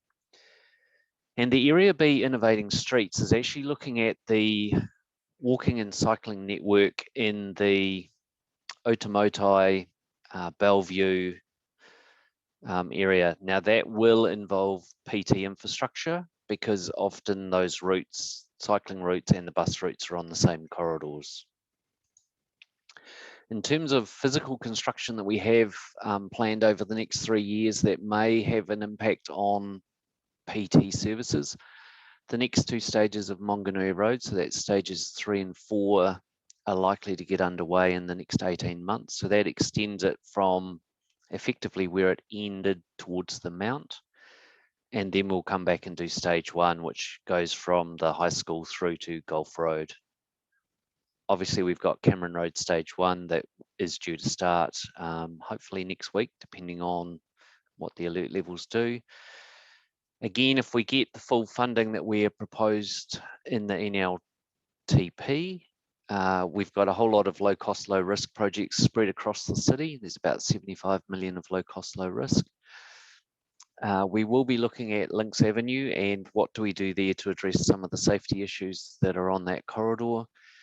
And the other big one that they're not directly TCC projects, but will have an impact on PT is there's quite a lot of activity planned in the CBD over the next 3 years.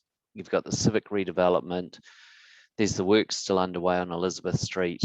There's 2 new buildings going up in Devonport Road, which will have some impact. There's a new court building, and obviously work will get underway on the Harrington Street car park site. So we'll have to work through how do we have all of that work going, and actually how do we fit PT through those corridors, because there will be temporary diversions needed from time to time. As an example, the civic redevelopment will require the relocation of the Willow Street hub while we actually demolish the building, etc. So we are working with regional council staff on that, but that is going to take place over the next 3 years. In terms of Cameron Road and that project, so there's about 5 or 6 slides which I'll quickly run through, which are quite high level but give a bit of background. So stage 1 is from Hamilton Street through to 17th Avenue. Stage 2 is going to extend from 17th Avenue through to Barks Corner. That again is a TCC project. There is a stage 3 for Cameron Road, and that extends from Barks Corner through to Tauranga, but that would be delivered through Waka Kotahi.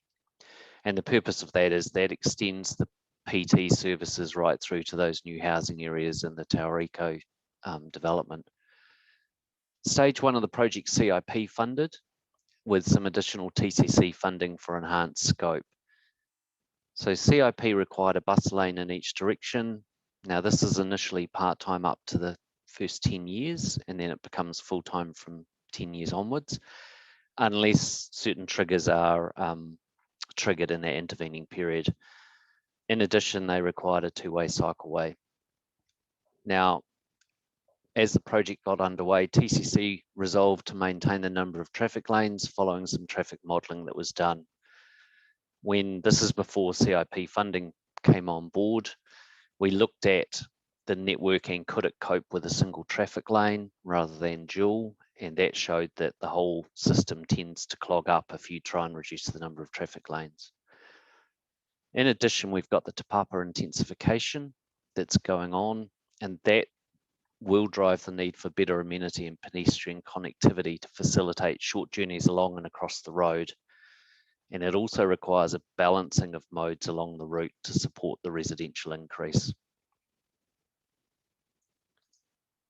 In terms of stage 1 and where it's at, the design's currently at what we would call 80%. So it's basically finished. And we are looking to issued for construction. So IFC is issued for construction drawings in the next few days. And depending on what happens with COVID alert levels, we are hoping to start work on the 6th of September. Originally, it was scheduled for the 1st of September, but we've delayed a week because of the alert level 4 shutdown currently underway. And memorandum of understanding regarding the bus lane triggers has been agreed and signed between the partners. So that's ourselves, the Regional Council and Waka Kotahi. The detail of the final triggers will be confirmed after completion of the PT business case, which is approximately 18 months to 2 years away from being fully complete. In terms of stage 1, there's 3 new signalised intersections. So that's 3rd, 6th and 9th, and 6 mid-block pedestrian crossings along the length. The signals will be coordinated though, so that we try and get a green wave coming through for vehicles. Bus jumps are being provided at 15th and 11th Avenue, and that's to allow the buses to get through those intersections ahead of traffic. The signals support pedestrian and cycle connectivity, and they actually allow traffic in and out of the residential areas via right turns. With the changes along the corridor, some of the existing right turn areas have been removed. The existing footpaths are being renewed and landscaping provided to improve the amenity, and we're also treating stormwater along the route. So this is indicative only. It's not a, those trees, etc., will not be that close to the bus. I can definitely assure you of that. But it's just to give an idea of the change that we're proposing. So effectively, traffic lanes, bus lane adjacent to the curb. This is on the, I think, the eastern side. So a two-way cycleway separated through planting where possible and a footpath. Now, hopefully this works. Let me know if it doesn't, because this is the embedded video file. So this just gives you a fly through of what the project actually looks like.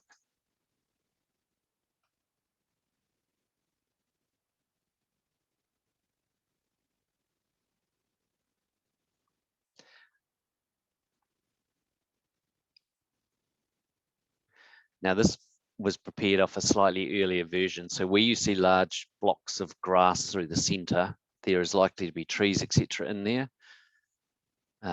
It's not indicating that we've taken all the trees out.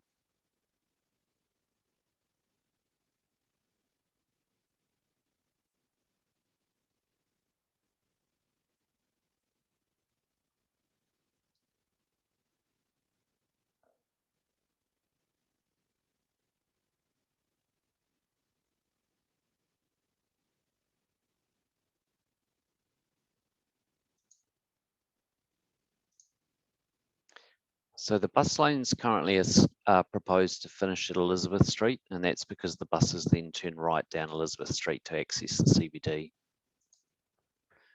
So this is just a schematic of potentially what 3rd Avenue would look like. So that is the council building.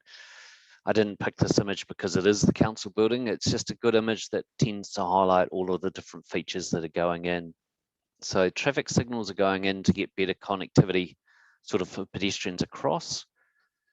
We've got widened footpaths sort of running along both sides of the street. You've got your two-way cycleway that sits on that eastern side. And then you've got your bus lanes that come through. The other good reason to show this particular intersection is at most of our signals, the intent is the bus lane comes up and finishes just before the left turn lane, but there will be appropriate signage. The bus is allowed to go through on the left turn lane, and the idea behind this is similar to what they do in Auckland. With the way that the phasing will work on these particular intersections, the left turn lane empties as the right turns come out of the side road, and that will allow the bus to get to the front. So when the light goes green, the bus just goes through and carries on straight down the bus lane. That was the high-level presentation just on that project.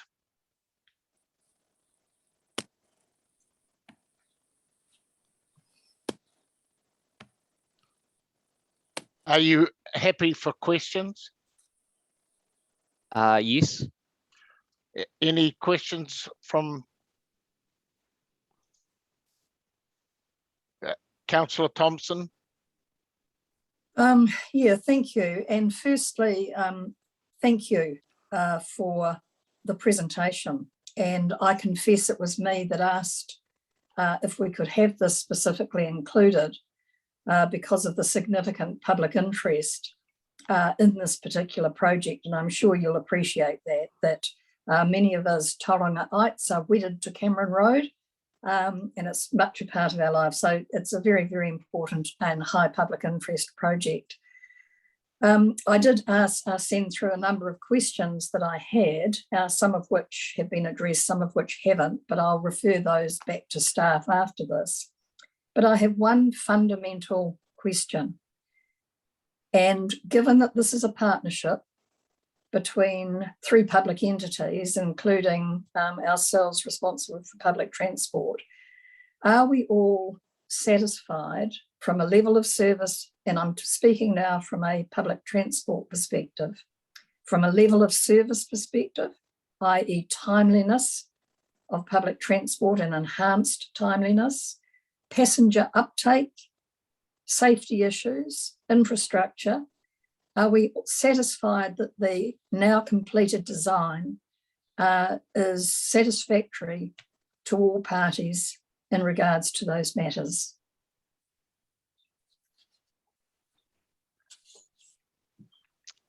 I think from a project perspective, it's not solely a PT project. So we do have some competing needs across the corridor. As I said, the Te Papa spatial plan requires that we allow for that increased residential area, and that requires far better connectivity both across and along the street. I think from a TNC perspective, we feel that we've got the balance right between the needs of the various modes. Bus services have definitely been given priority as you come along the corridor. We're putting in high quality bus stops, you know, so at each bus stop there's new shelters. We are increasing the space that's allowed for the buses. And I mean, ultimately in 10 years time, potentially earlier than that, those bus lanes will be full time.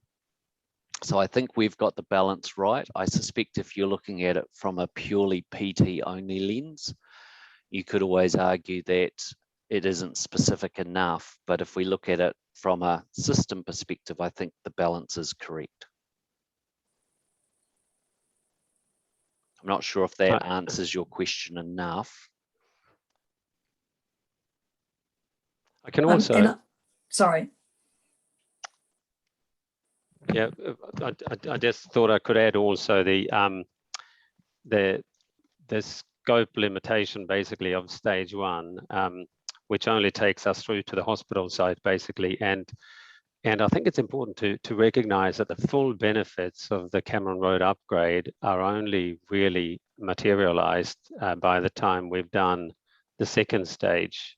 And that's, you know, it's sort of a logarithmic effect of increasing the benefits and the attractiveness of the public transport as an option when that is completed, and obviously we're working on that one following straight on from this one. Yeah, so it's sort of that we see the full benefits materialize only when the whole project is completed.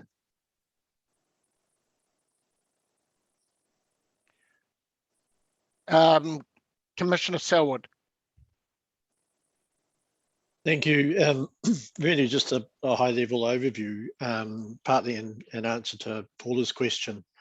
I mean, as I think we all appreciate, this is an inevitable trade-off of priorities and conflicting priorities between the desire on the one hand to optimise traffic flow for public transport in particular, but also to enable and increase opportunities for walking and cycling in the corridor, to provide opportunity to enable effectively urban intensification, much of which will use the public transport service, but much of which we also hope will be walking and cycling to destinations right along Cameron Road. And so you have this inevitable traffic conflict between the movement across the road as well as the movement between. And there has been a bone of contention, I think, on the traffic light issue and the preemption of buses, which we are very keen to try and facilitate the movement of buses, but we also have to then address the pedestrian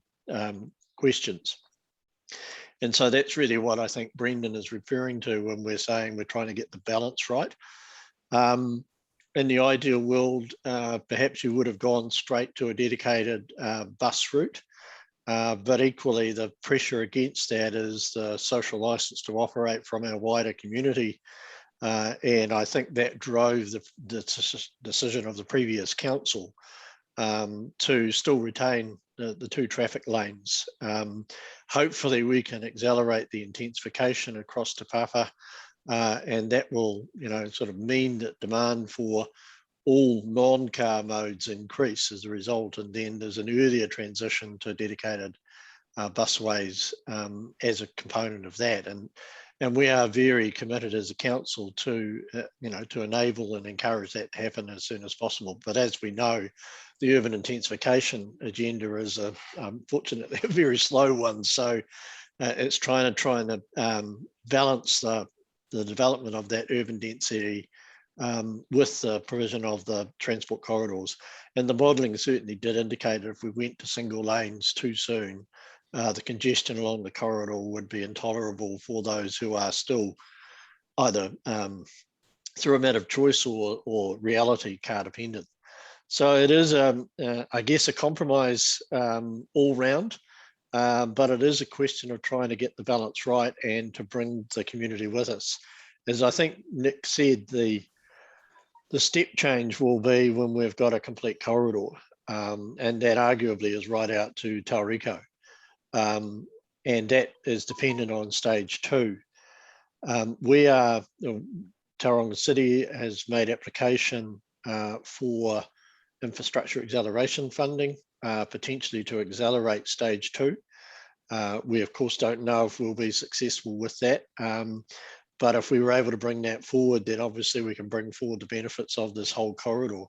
We see it as fundamental to the public transport spine for the city, and we are as anxious as a council as anyone, I think, to accelerate progress, but within all of the constraints that I summarised. So to answer your question, I think directly, Paula, are we satisfied that it's as good as we would like it to be from a public transport point of view? No, we're not, but it is the reality of what we're dealing with, and our desire to both bring the community with us, but also to meet the needs of pedestrians and cyclists for cross movement as well as through movement.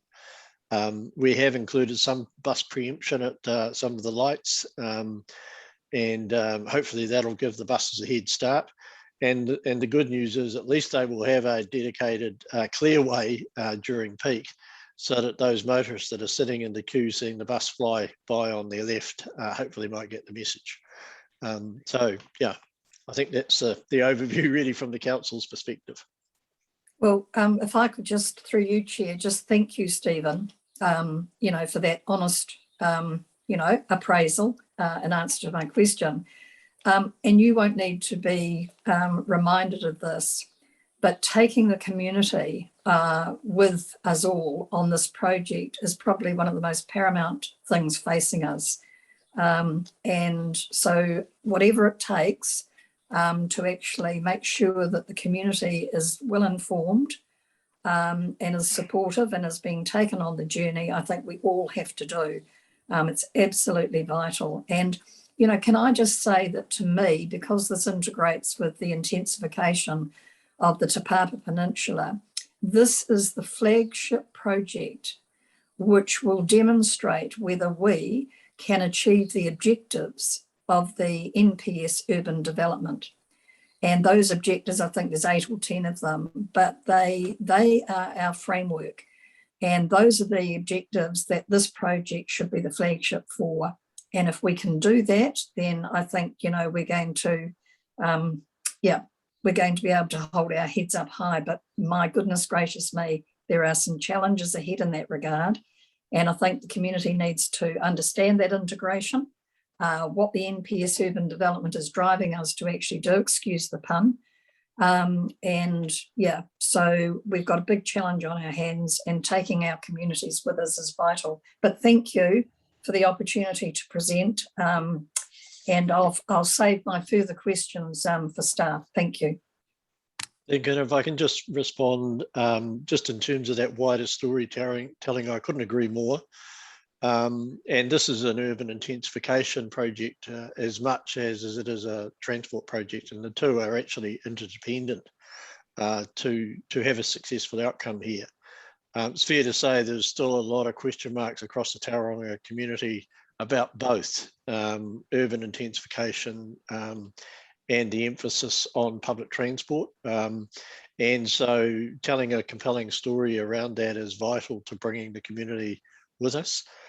We have committed quite a significant sum, I think about $400,000 on public relations communications around this very matter. I've yet to see the material of that. So I'm looking forward to that coming through to help us take people along the journey. Pleasingly, the response to the initial diagrams of Cameron Road when they were released, 10 days or so ago,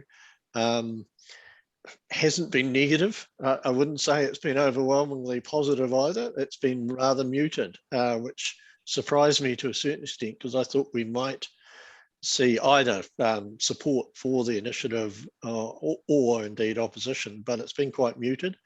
But when those traffic signs go up and the roadworks start, we might well get a different view, and that's when the story really needs to be told.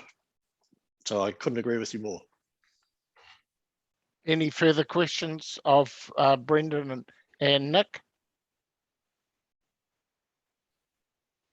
All right, so we're just receiving that report. So would someone move that we receive the report? Thank you, Councillor Thurston, seconded by myself.